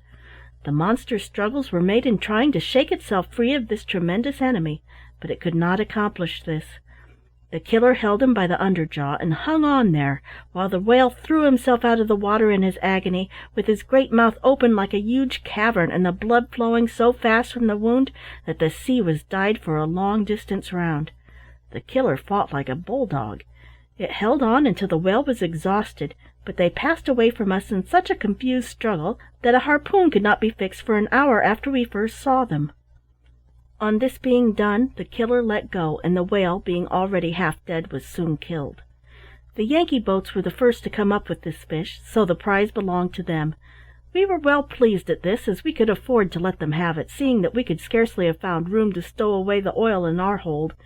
It was the Yankees' first fish, too, so they were in great spirits about it, and towed it to their ship, singing "Yankee Doodle" with all their might. As they passed our boat, the captain hailed them. "I wish you joy of your first fish, sir," said he to the Yankee captain.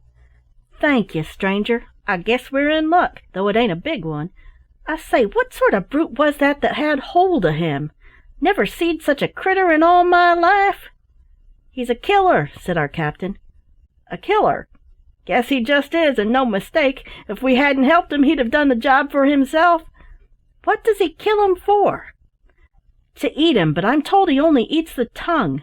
You'll not forget that you've promised to gam with us tonight," cried our captain, as they were about to commence pulling again.